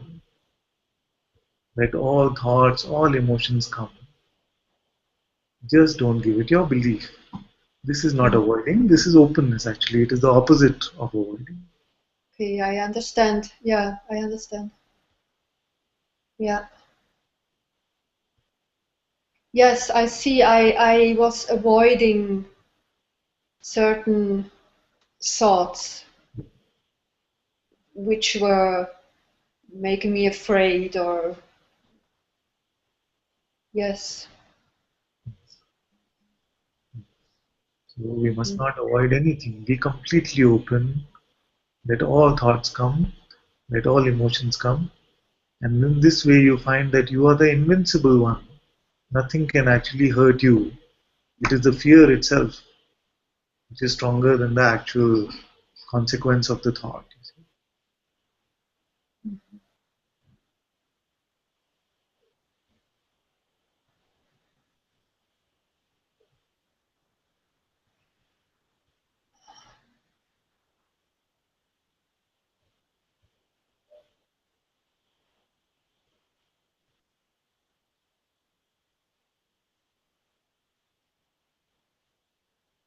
But how Yes, there are yes. my own thoughts, okay, but there are the thoughts of other people, like my family. And what should I do with them when they ask questions, or my brother says, "Oh, you could do this," or yeah, why are you not going to just do a job? At least you would gain a little bit of money, or you, and all this is. I don't know how to react to it. Yes, yes. The Uh, first thing to do is not to believe your thoughts about the thoughts of others. So it is not the thoughts of others which are causing the trouble. It is still the belief in your thought about that thought. How could Anandi think this about me?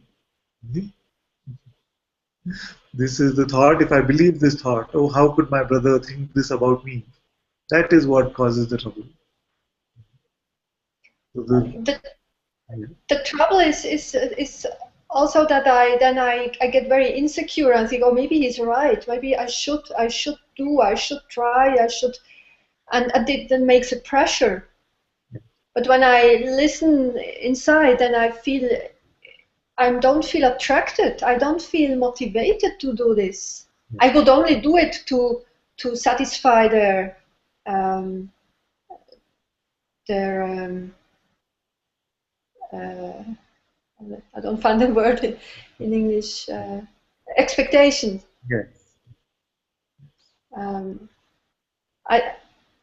I did this also before. I took a job because I got some money from my parents, and then I felt the pressure. Now at least I have to do also my part. I have to show that I have to do a little job, just to not do nothing. And then took this job, and it was very tiring for me, and I got almost ill, and it was very bad. I was suffering, and then I I dropped it again. So I knew I was not listening really to my inner.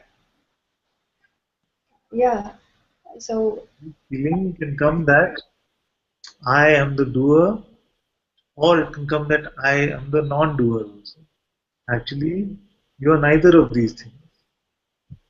When you checked, did you find the one who can do something or not do? You said no, it's just this sensations, appearances, and I am awareness. So where is the one who decided to do or not to do? It does not exist. All but is this yes, yes. exactly this point I have problem to believe. Every time you say this, and I heard this from other teachers, then I think, but this is not what, it's not my experience, because I can decide, okay, today I eat porridge for breakfast, or I eat something else. So I can decide, and then I do it. And sometimes when I do it, sometimes something is not so good, then I make a bad experience. Then I know, okay, next time better this. But I can decide, I go out with my bike, or I stay at home. So for me, it doesn't feel that it's just doing someone, God is doing through me, and it's really not my experience. I cannot. Yeah. So it seems to you that your experience is that I am deciding, isn't it? It seems that my living experience is I am deciding. Not everything, I say, not everything. I cannot force some things, or my wishes, I cannot fulfill them. I cannot make it happen. But some practical things, daily, I can decide, yes. Yes. So That's what I feel. one who can decide what I will have for breakfast. Can you introduce this one to me? Yes? Where is she? Aha! What did you say? Tell me again. I said that this one who can decide what to make for breakfast today.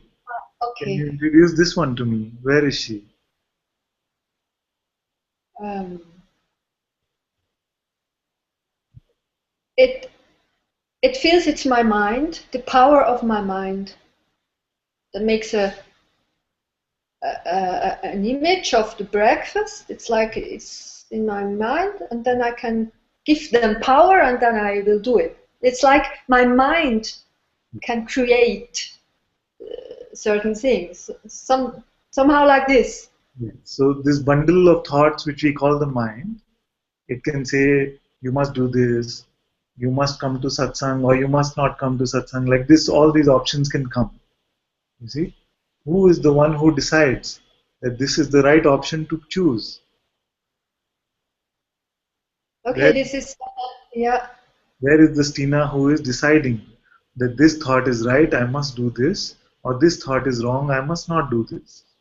There is something inside, so I feel inside. If are two options, should I go there or stay at home, then I feel, how does it feel to go, how does it feel to stay, and then Now, who is i doing I it? follow the good feeling. Where Yes. is the good? You see, the trick is just stay with me a little longer, and you see, I'm asking who is the one who is feeling inside, and say, what should I do? Who is this one? So this, the awareness is feeling, the awareness, there is awareness of feelings, Yes. and it's the awareness. So awareness is just witnessing. Awareness is just witnessing this movement. We can say that it is beingness. In the presence Yeah. of being only, all this can happen. When there's no being, then none of this happens, isn't it? So we can say it is beingness, which is doing all of this. And I've already said that it is this beingness which is God Himself. Therefore, as consciousness, as being, you are deciding, you are the one doer and the one experiencer. That's what we always say.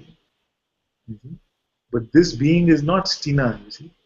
This being has no identity. It has no label. It is just being. Yeah. And no ideas. No ideas actually are expected by this being. No ideas are adding anything to this being. This being is just moving on its own. And this being can play this game because this being controls belief. You see, belief belongs to this being. So this being can say, I am Stina, I am woman, I am daughter, I am sister. You see? So this pure unassociated being, which is there when you wake up, then gets associated as I am Stina, I am a woman, all of these identities. And it is these identities which seem to cause suffering. But actually, if you were to remain unassociated as any identity, you might still find that breakfast gets made, that life moves on without any identity required. You see, and you don't have to believe me. You have to just experiment with this yourself. You see, that I don't pick up any identity, any concept, and it feels like, oh, but you'll just sit, and no breakfast will get made, no email will get sent, but you will find that naturally all of this is happening. And if you don't find this, then you come and tell me that I heard what you said, and nothing happened. I was just a vegetable. But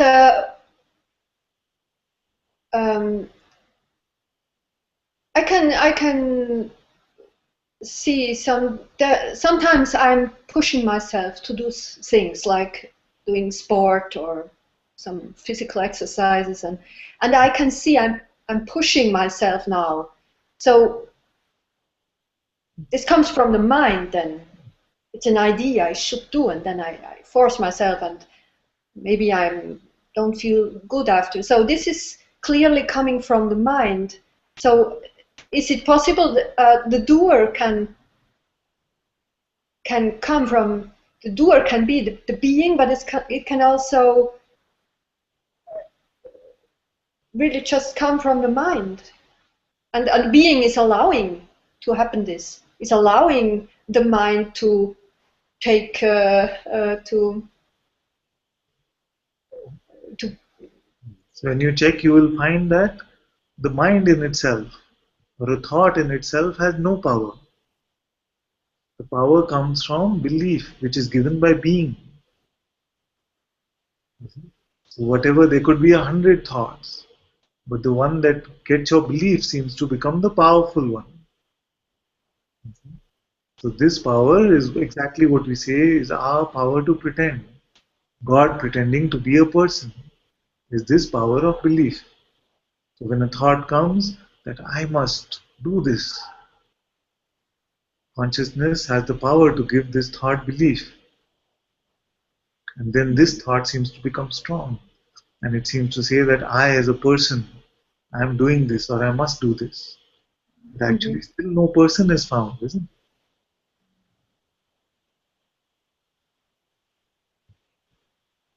So yes. being is found. So first awareness, then being, then all this energetic play of body, mind, all of this. But still no person is found.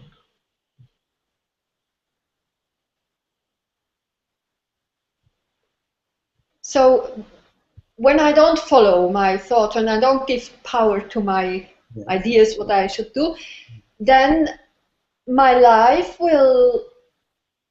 the actions will be different, because then I will wait and I will just be and then see what happens, and then my life will develop in a different way, isn't it?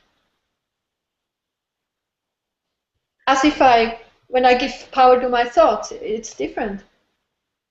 So another play of this play of appearances is that my actions are dependent on my thoughts. You see?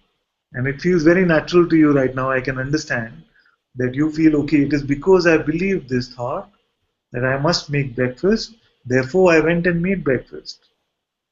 But I can tell you that as you stay in satsang, you will find that thoughts are happening, there's no thinker, actions are happening, there's no doer, and this seeming correlation will get broken. The ego relies on this seeming correlation. Mm-hmm. Also, you will find that there are many thoughts that come that you decide, I will do this. From tomorrow onwards, I will be like this. And that just doesn't happen. If it was purely dependent on belief and thought, then why doesn't it happen? You see? So, Yes. what you will find is that all of this is a play of life energy. So, thoughts are happening, belief is going or not going, yet actions are moving through this life force. In the same way that you're blinking your eyes, you're smiling, your heart is beating, you will find that everything happening through you is actually happening in this way. Only the mind comes and says, you did this, or you did not do this, or you should not have done this. But this has So to be your experiment, you see. I don't want you to believe me. You have to experiment with this. I understand, yeah. So, but if this is really true, what you say, then why all discussions about people asking you what should I do, or sometimes we are discussing what is the best way thing to do. So it's all nonsense. It's not needed actually, because the action will remain the same. Yes. We don't have an influence Yes. by thinking about it, evaluating, discussing. So Yes. There's a new scientific study also which is saying that it is the future which decides the past. So even scientists, all the physicists pretty much are pretty clear that this concept of free will actually is non-existent, because the BBC actually did this study also once where they found that the nerve impulses for the hand to move happen 6 seconds before the hand actually moves, even before the thought has come that I should move my hand. You see? So yes, I have. scientists are coming to this same conclusion, that this feeling that I have this individual personal free will is only an idea. You see? But what we are saying is much more than that. What we are saying is that this person itself is only an idea. But there are many books about this, and I heard so much about this. People creating their life. They can manifest wealth or the ideal partner or whatever. So there are so many books about this, and people they confirm that it's possible. They are doing this. We have the power to create. So is this all not true? Do they all lie, or what is? Yes, but none of them can find the person, you see. Consciousness, of course, with the power of consciousness, belief, attention, a lot of this play, all of this is a projection of consciousness, isn't it? So, consciousness, of course, has all the power to create whatever it wants in this moment. But no person has ever existed. So, everyone who feels that I have personally done this, they still cannot show me who is the person who has done this. That is all that is required to be seen.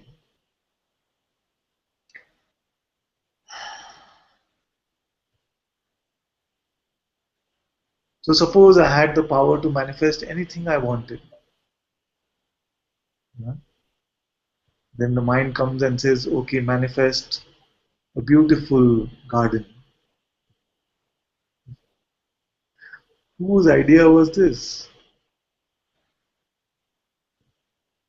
But so it's only a question of the words we use. It's so consciousness has the power to manifest whatever it wants. Yes, yes, of course.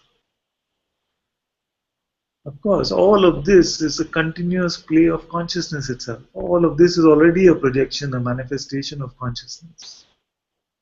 When no consciousness, no appearance, no manifestation. When we call what dream state or waking state, then whatever comes up is a projection of this consciousness. But is the consciousness, or what consciousness wants to manifest in my life, is this all already written? Is this, or is consciousness so creative and can?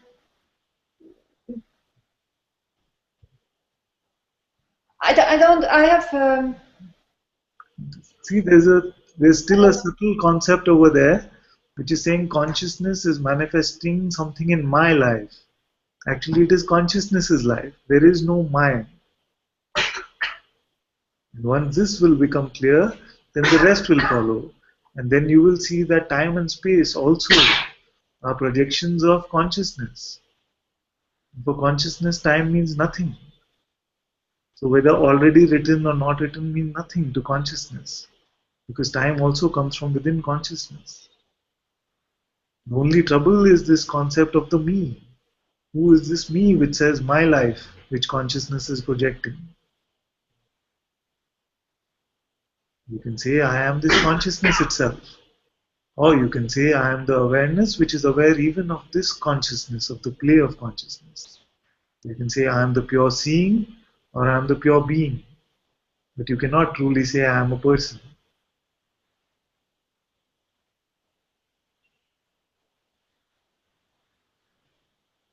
Yes.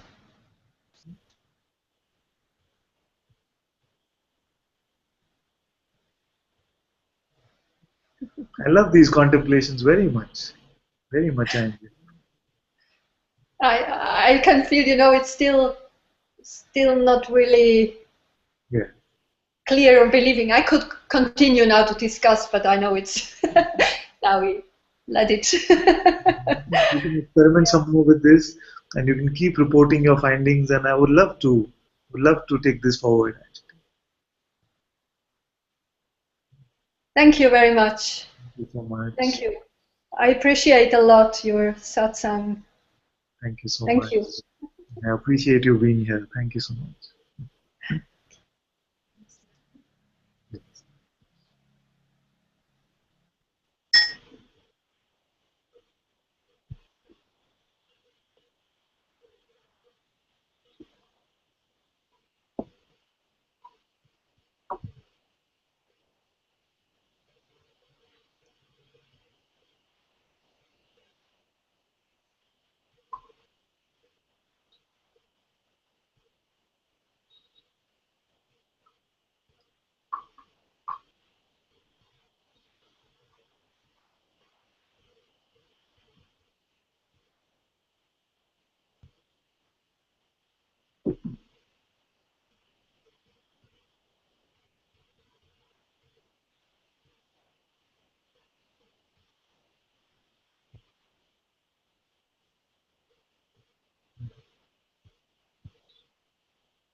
Somebody wants to come, you can come.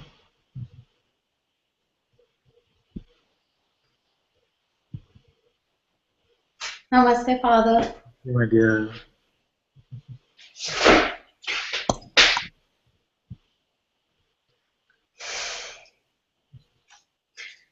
So there's been a lot of resistance today.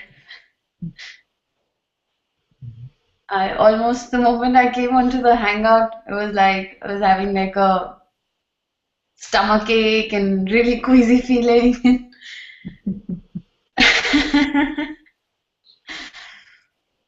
It's a good thing I don't take any of this personally, you see. Most people would not like it if you say, I came here and I saw you and I feel like puking now.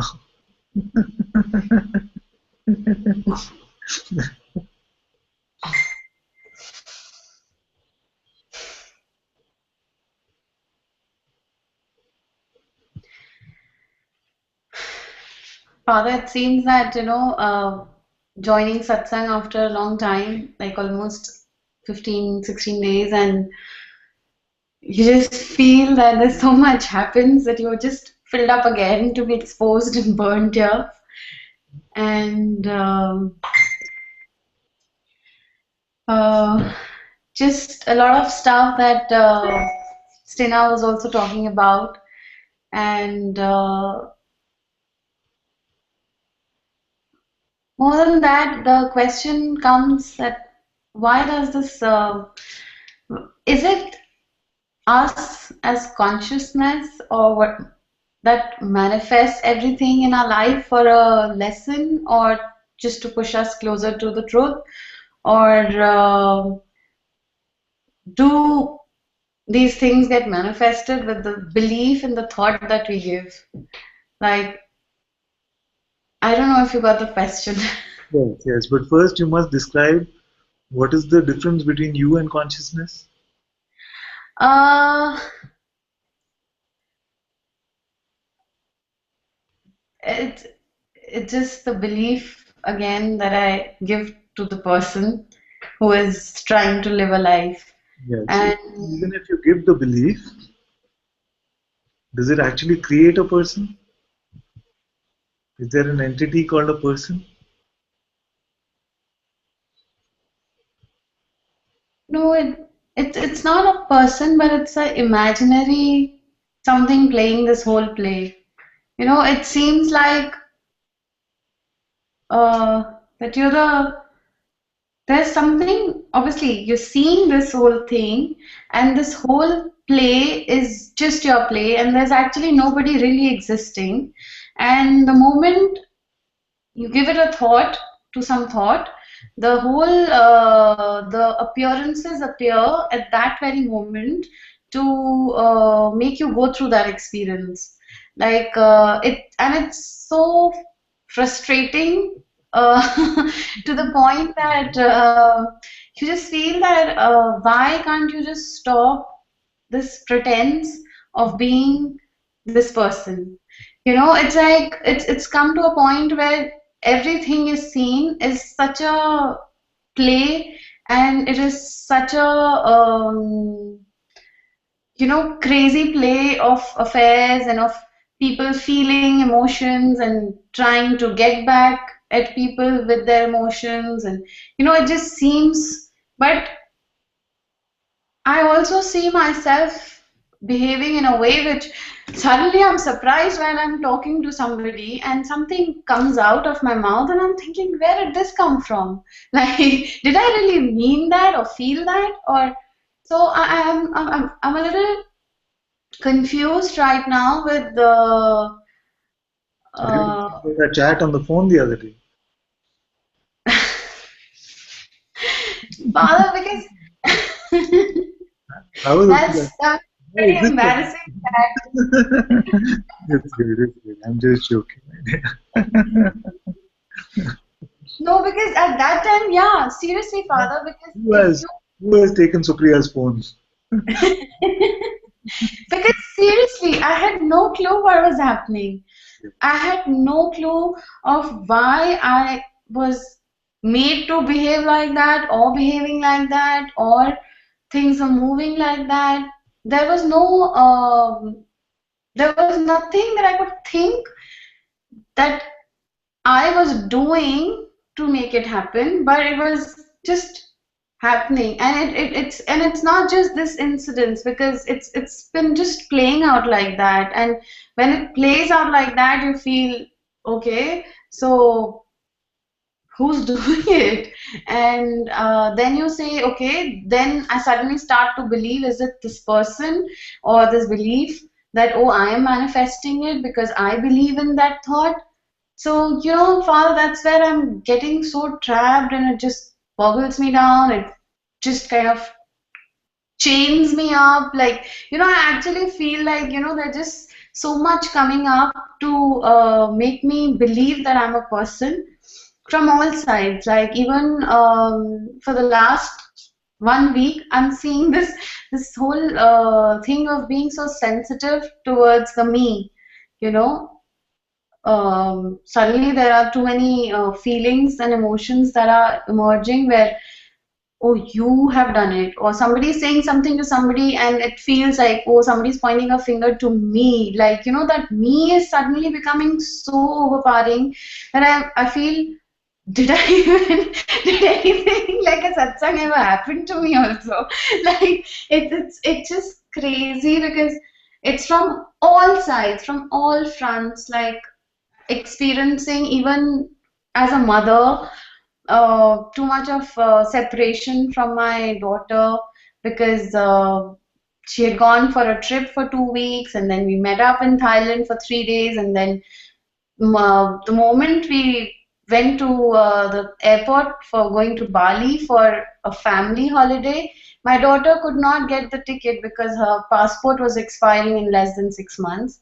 And she was separated from me, and I just felt that the whole world just kind of collapsed on me, and no tickets available. Everything was like as if planned so meticulously, and that time everything from all sides, it was like you were helpless. There was nothing in your control, and there were no tickets. There was no, nothing. No. Just the previous questioner was saying that, oh, I feel envious of those who go for holidays and all that. Now this I was thinking, God, people who go on holidays don't even feel the pleasure of being on holidays. Usually, whenever I go on holiday, and if it is some distance away, I need a holiday to recover from the holiday.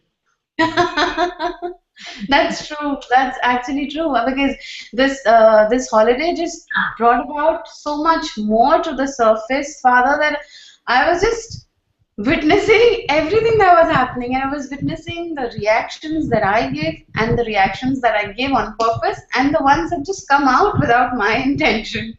So I couldn't believe what was happening, and in fact, first 2 days I was just questioning what is the reason that I've been sent here without my will now, and so much is happening. Like I'm going through my emotional this thing of being separated from my daughter, feeling the guilt of being a kind of a mother who's left her child for a holiday. There was so much that was coming up as emotions, which was felt, experienced, seen, but there was just, which is obviously now gone and nothing remains, but I wanted to know, do we or does consciousness manifest it for us to go through every step of it to get closer to the truth, or what happens? What are you asking? Because I remember the conversation was also like, why is God doing this to me? No, I was wondering, where is Guruji? What is he doing to me? Like, what is this happening? Is this grace? Like, But to who? but Father, really, I want a clarity.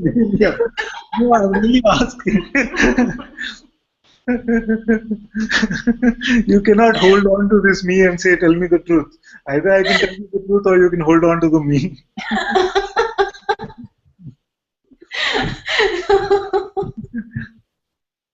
It's like, tell me something that helps me. I can't help you because this me does not exist.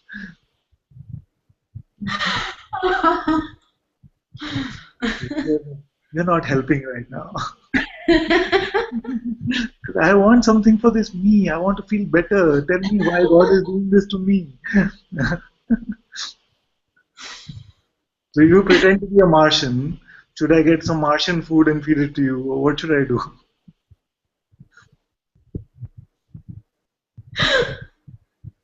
Oh God, Father, that day when you gave me this example, I felt like throwing it into the sea. I don't want this right now. Yeah, she was like, what is this? Then I said, I'm sure you had a big party tonight.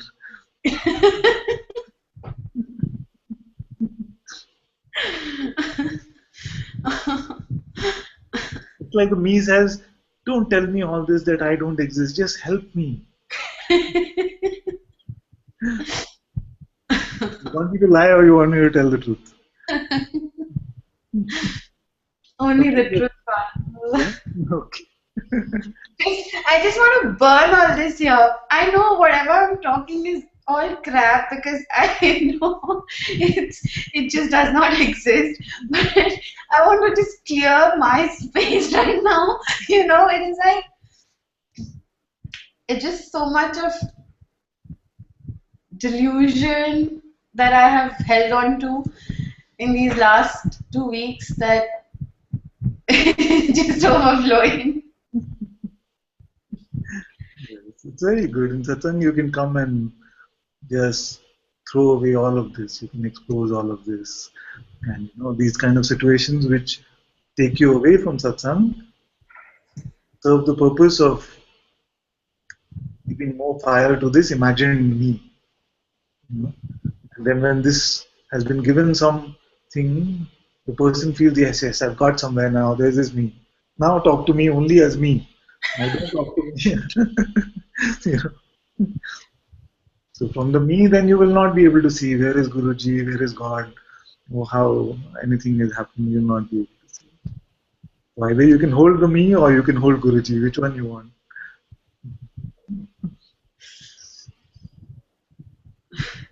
No, Father, it's just that because the whole thing that day started because I wanted to go to Portugal and lots and lots of resistance coming up. So I wanted to know, is it my own inner resistance or my husband really has a lot of play in it because it was like a crazy fight over this, which I thought I'll just bunk it. I don't want to go anywhere. I don't want any satsang, and I don't care. And let me just be as delusioned and as whatever, and like let me also be like him who doesn't believe in anything. And Yes, but the me was already given birth by then.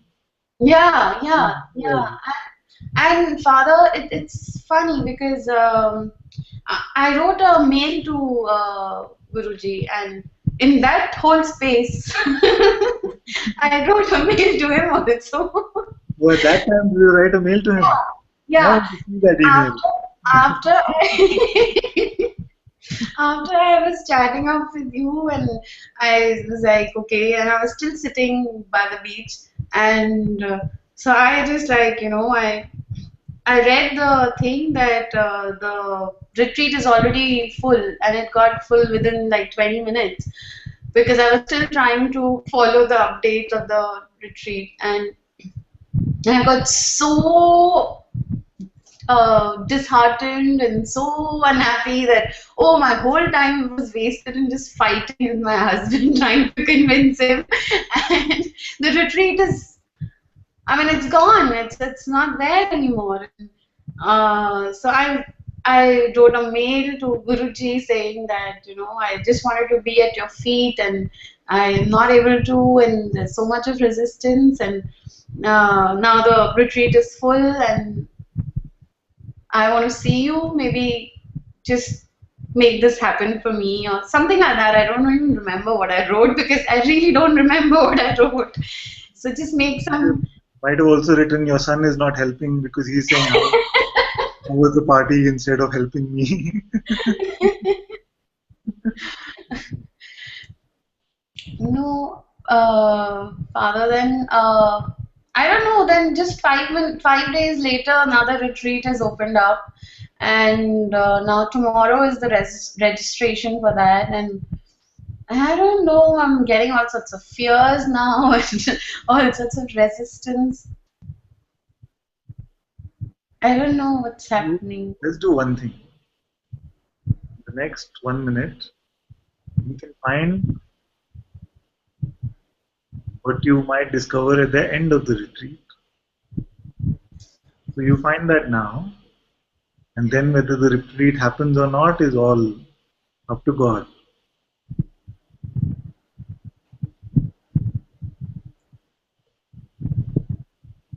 So what you will discover in the retreat is that this me does not exist at all. What you are Just this awareness, which is right now witnessing the play happening through your body also.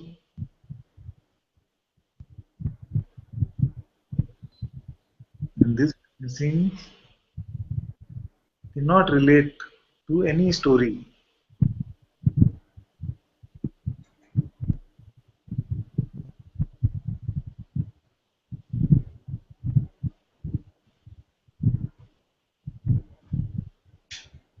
Your body, the body of your loved ones, all the reactions, the energies, the everything, just happening in front of you as an appearance. What seems to cause all this trouble is because you say something in the appearance is me or mine.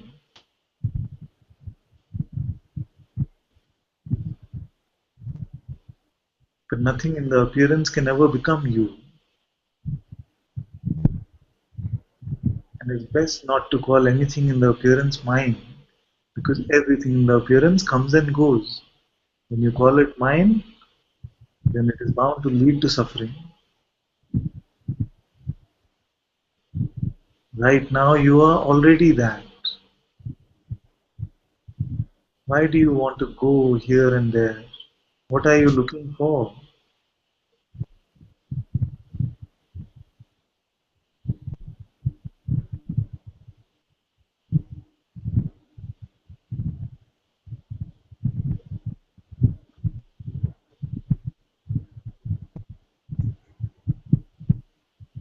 How long are you going to listen to the voice of this me?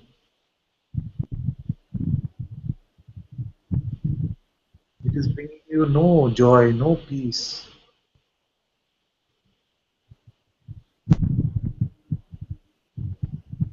And as long as this me is still there, you cannot find the peace that you want. So you must decide.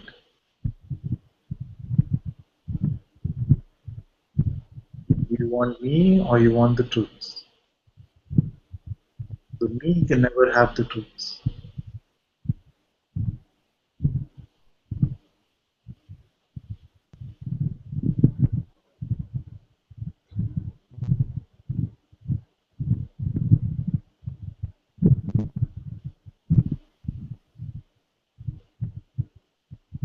Give all the power of your belief to me.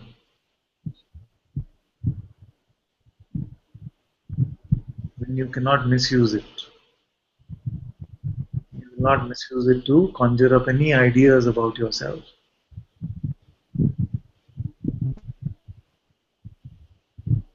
Just don't believe anything at all. Because the truth does not need your belief. The truth already is.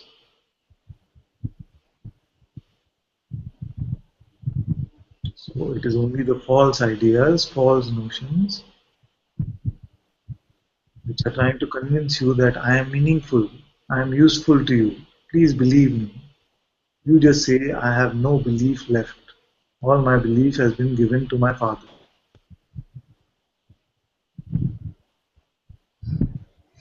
Then you will struggle to show me a problem. You will struggle to show me some trouble. Because all trouble, all suffering is personal. And no person has ever existed.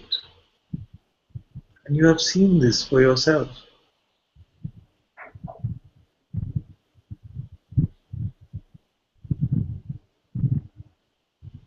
Yet when this trickster mind comes,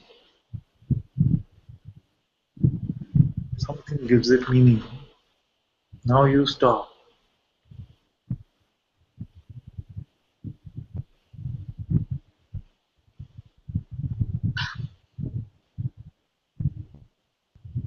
Right now you can stop.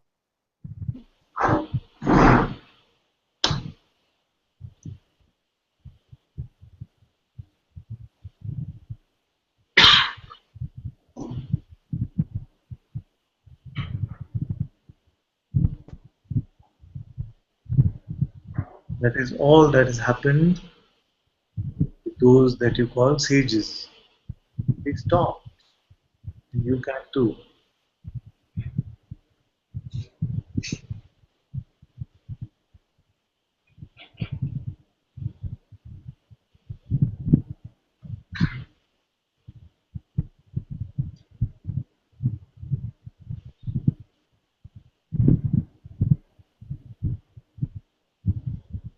No idea, nothing. No concept, not even freedom. No concept of resistance, freedom, energy, body, husband, daughter. All these only personal. Only personal.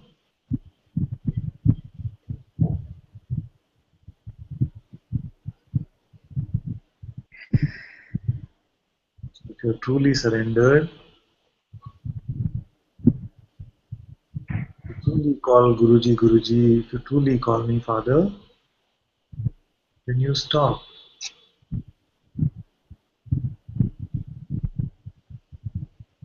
This is surrender.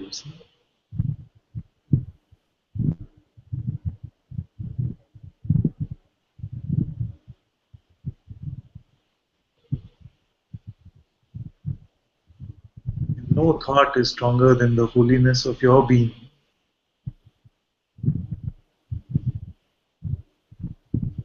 It's just a thought which says these thoughts are so strong. It's just another thought.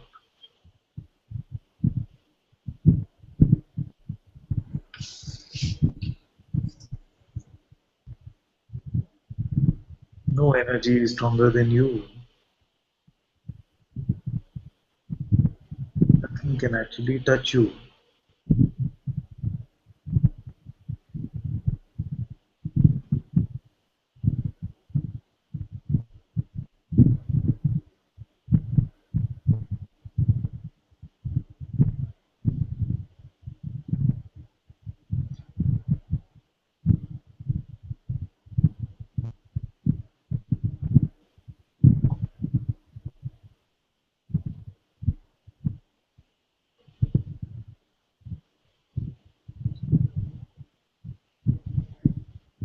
You know the truth. You have seen for yourself the truth about yourself.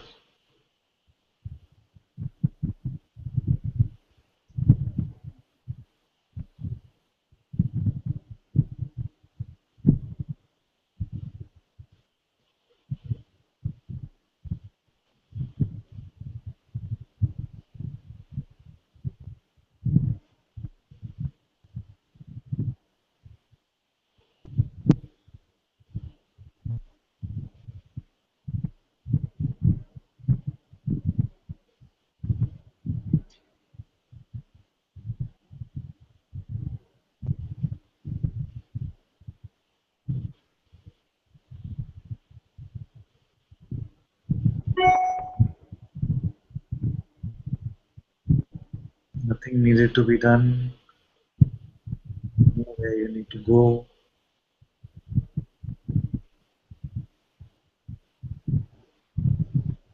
You are always only the self.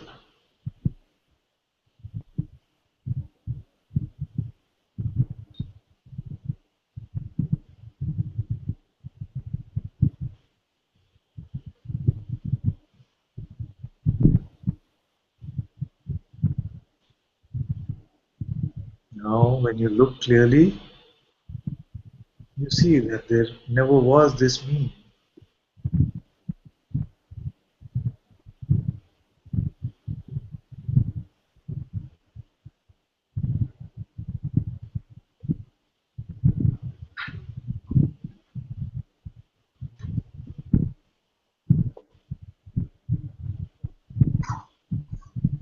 Here, you have a desire. Do you have a desire even for freedom? When you pick up this idea, when you pick up any concept,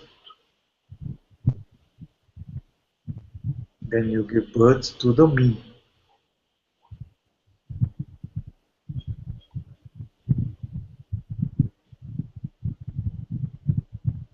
Just throw it all away, let nothing remain.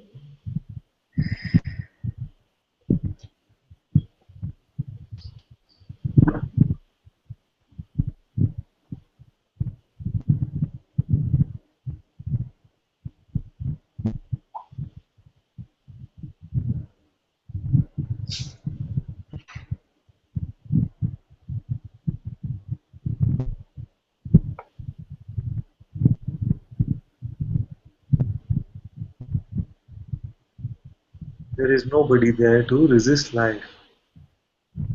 There is nobody there who is judging life. Life is just flowing on its own.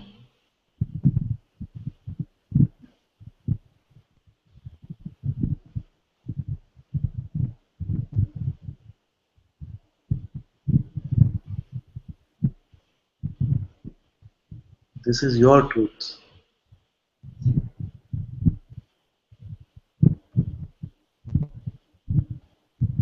Don't believe the voice which is denying it.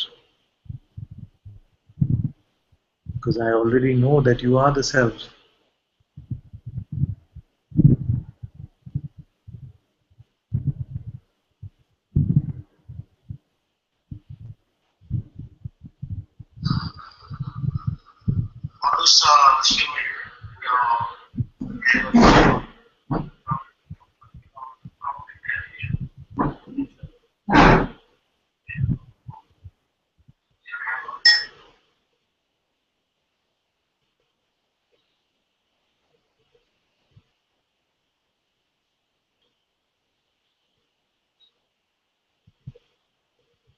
You can unmute, my dear. Actually, the noise was not coming from Supriya, it was coming from a mobile phone here.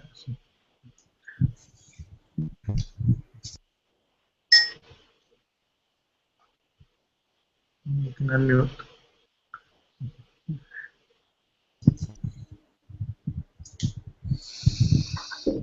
Yes, Father.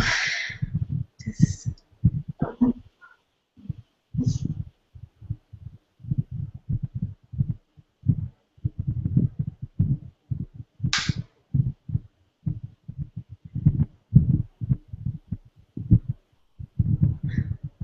suddenly everything is just removed. It just seems so untrue now. Actually, nothing is happening.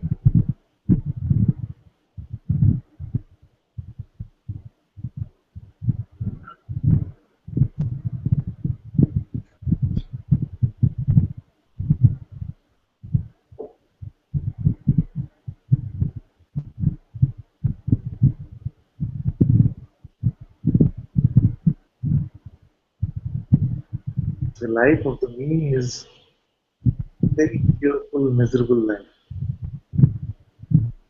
The me feels that I am just this one entity which is living in this huge world, always feeling like it is the victim of something, something is happening.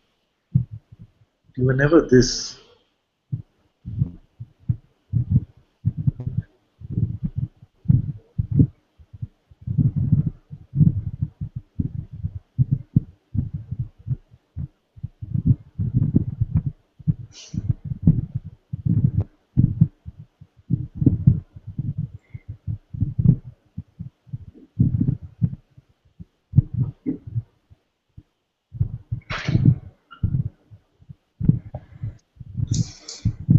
Suddenly, Father, it seems nothing happened. Yeah.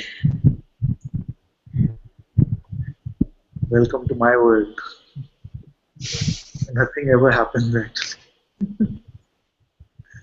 Yet it's very beautiful to see this play of appearances. But nothing ever happened to me.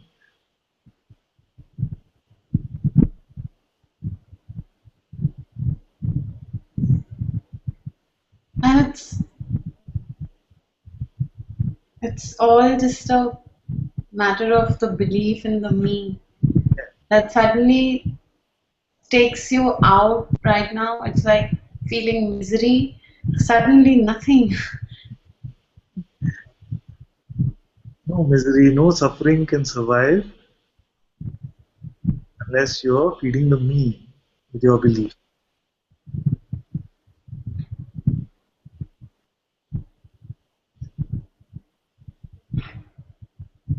All those who say, rid me of my suffering, actually only need to be rid of this me.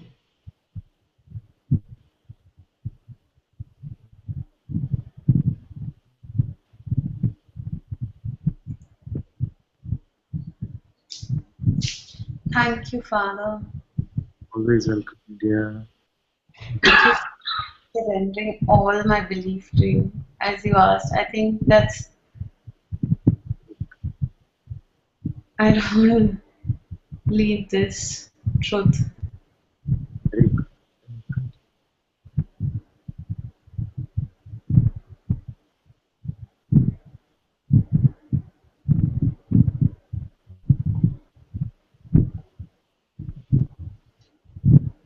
Now I can really say welcome back from your holiday. Yes, truly back. Thank you, Father. Just was waiting to talk to you for so long, literally. Cute. Thank you. My Thank dear. you, Sangha. Thank you.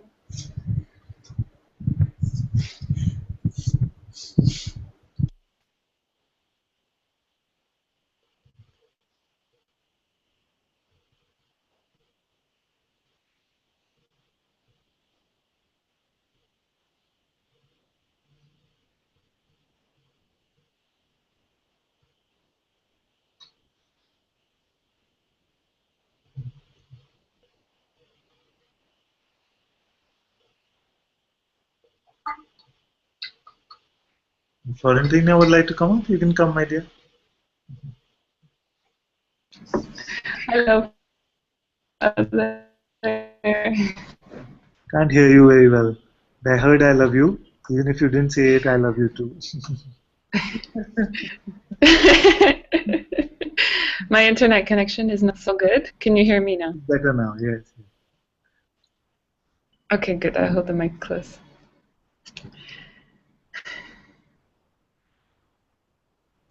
I don't. Maybe a month or two ago,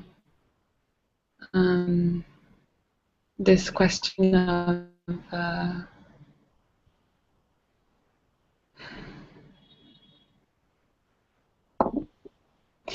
like I've been reading Avadutta Gita these days. I have it next to my bed, and over and over it says, "I am the same self in all." And I said the same thing to you last time. Is that I feel what is natural is to just keep quiet and trust that the insight and the whatever needs to be revealed will be revealed. But you also said that if this keeps coming, we can look at it. And so I really have been sitting quietly with it, and I do feel something deepening, but still this question comes. And I also just wanted to share a bit the guidance that has been coming from insight, even about this question, and then maybe look together. It's like it's been seen that the one that wants to see that I am the same self in all is still just rubbish. Is still this identity is the one that wants to become free, and the one that wants to understand my enlightenment, that wants to understand my nature. And I think at some point it's very good to want to understand and comprehend, but it seems like it's just not really necessary anymore. But he's still hanging around a bit. And it's okay that it's here, but I just wanted to bring it because it's still a little bit sticky. It's a very good report. You say that. I see that even the one who wanted to understand earlier spiritual concepts, freedom, all this is also rubbish. It's the same guy. Because what is here, I don't need to understand it. If I can see where the sun rises from, do I really need to understand where the sun comes from? No, I can see it. So if I can experience myself to be this awareness, you can see that I have no distance, no difference between me and this awareness. Then what do I need to understand about awareness? Nothing. So in Satsang, that's why I say that we are not giving you concepts, because concepts are still trouble, no matter how good the concept might sound. Yeah. All that we are doing is getting you to see for yourself what you are. So anytime the play of the pretend person starts, you can quickly just check, who am I?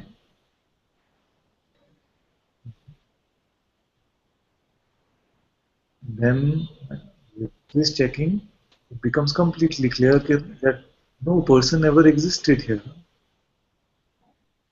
I have always only been this.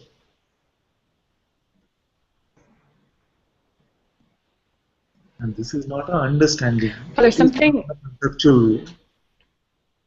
Yeah.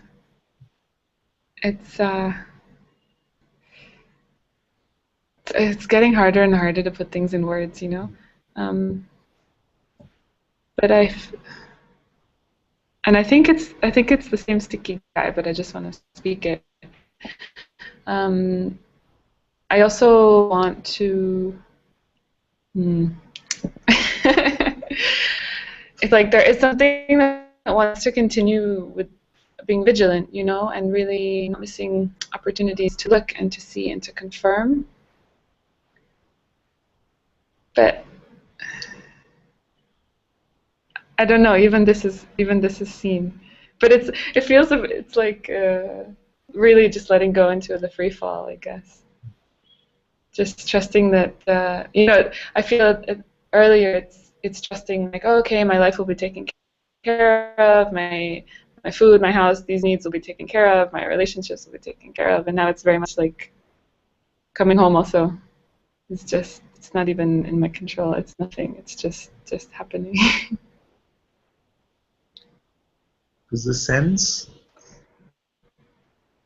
this is the only journey you take where you start as a person and you end up as nothing.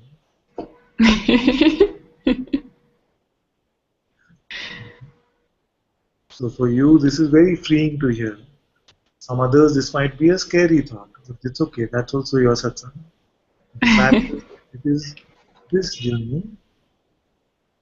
It starts off seeming like my journey, and then Yeah. you won't find a me. Yeah.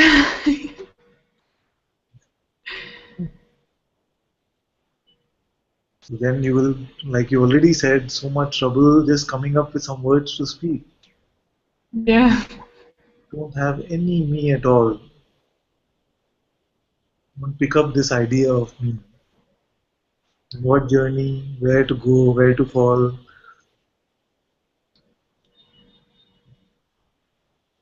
Yeah, these things Where to are come just home to. following. There's Yeah. nothing. They never left. There never was a journey. You have always only been this.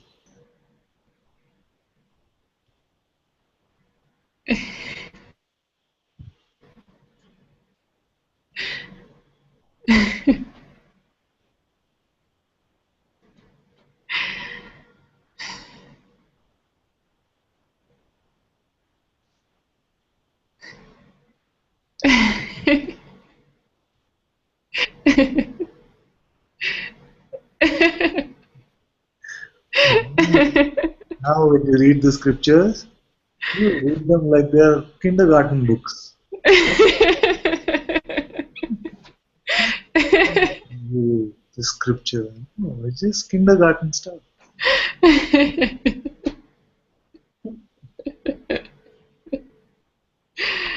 Oh.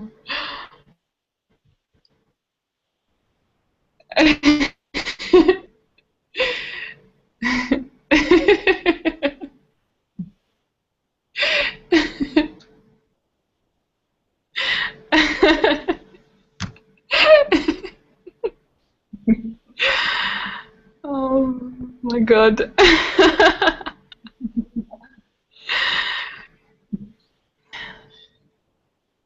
Father, it's amazing.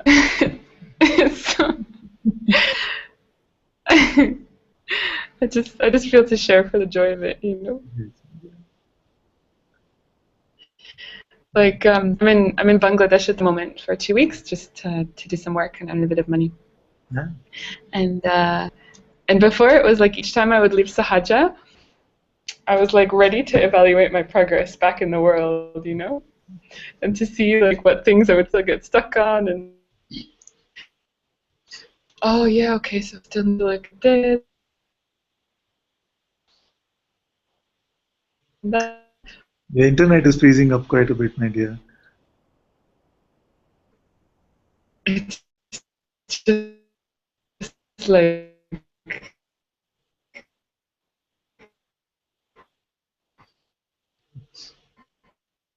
You don't hear anything. doesn't.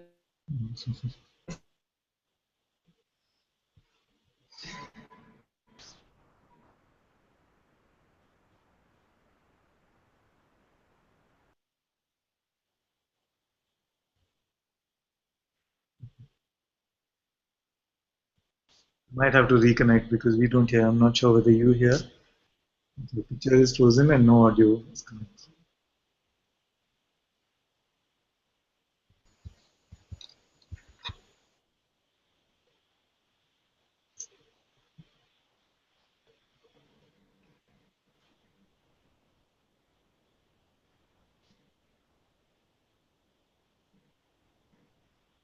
Yes, we lost you for a while there.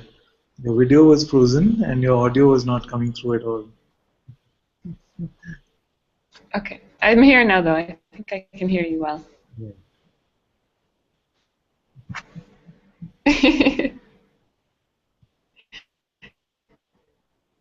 And you were nothing to say really, but just that these this evaluator, you know, he's also watched.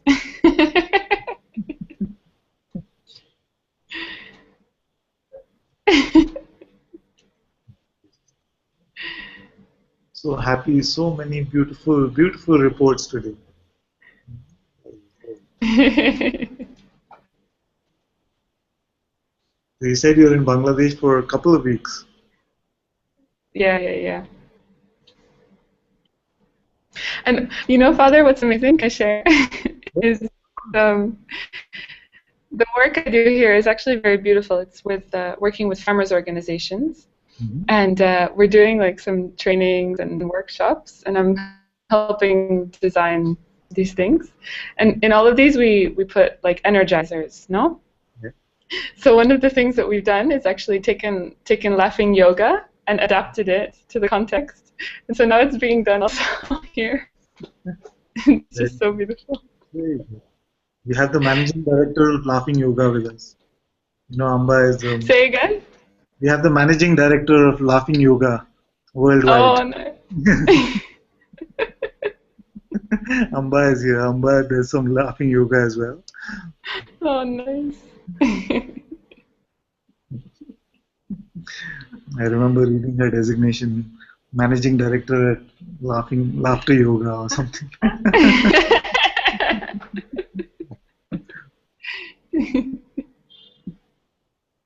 Very good. You know Thai. Thai is also in Bangladesh. I met Thai when I was 17. I brought him to you. Anyway, I sent him over to you. Oh, yes? Yeah, and we've been spending time. This week we're spending time together. It's been so beautiful. So beautiful.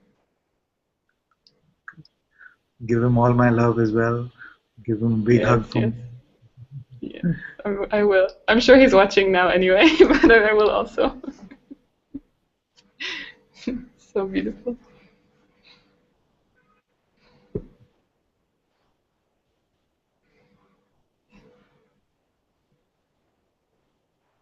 Thank you, Father. Thank you so much. Thank you, my dearest one. Thank you so much. I love you.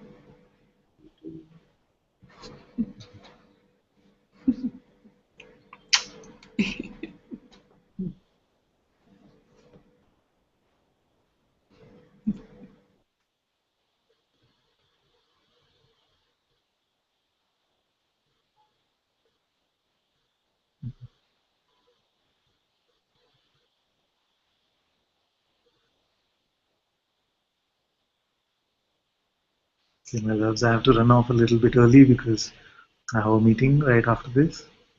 I love you all so very much.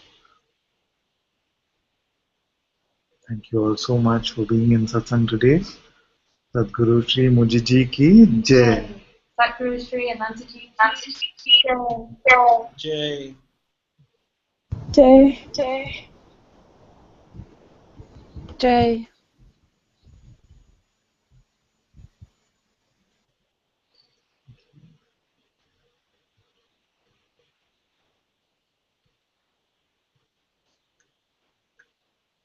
So much love to all of you. Thank you, thank you, thank you. Thank you, Jayesh, for moderating. And also, maybe after I go, we can play the invocations. Everybody can enjoy. And then we can end satsang after that.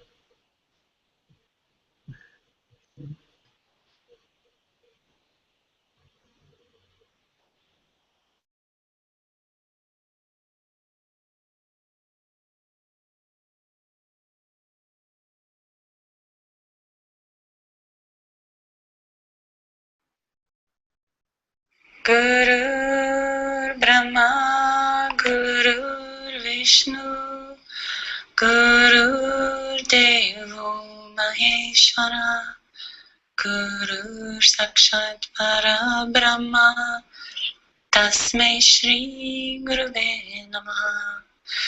Dhyanamulam Gurur Murti, Pujamulam Gurur Padam, Mantramulam Gurur Vakyam, Mokshamulam Gurur Kripa, Mokshamulam Mujiji Kripa, Mokshamulam Anantaji Kripa. Sarvesham swastir bhavatu, sarvesham shantir bhavatu, sarvesham purnam bhavatu, sarvesham mangalam bhavatu, sarve bhavantu sakina, sarve santu niramya, sarve patrani pashantu, ma kaschit dukhabhak bhavet. Asato masat kamya, tamaso ma jyotir kamya, mrichur ma amritam kamya. Om Purnamida Purnamidam Purnat Purnamadachyate Purnasya Purnamadaya Purnameva Vashishyate. Om Shanti Shanti Shanti. Brahma Paramastu. Om Shri Satguru Bhagavan Ki Jai. Om Shri Satguru Mujiji Ki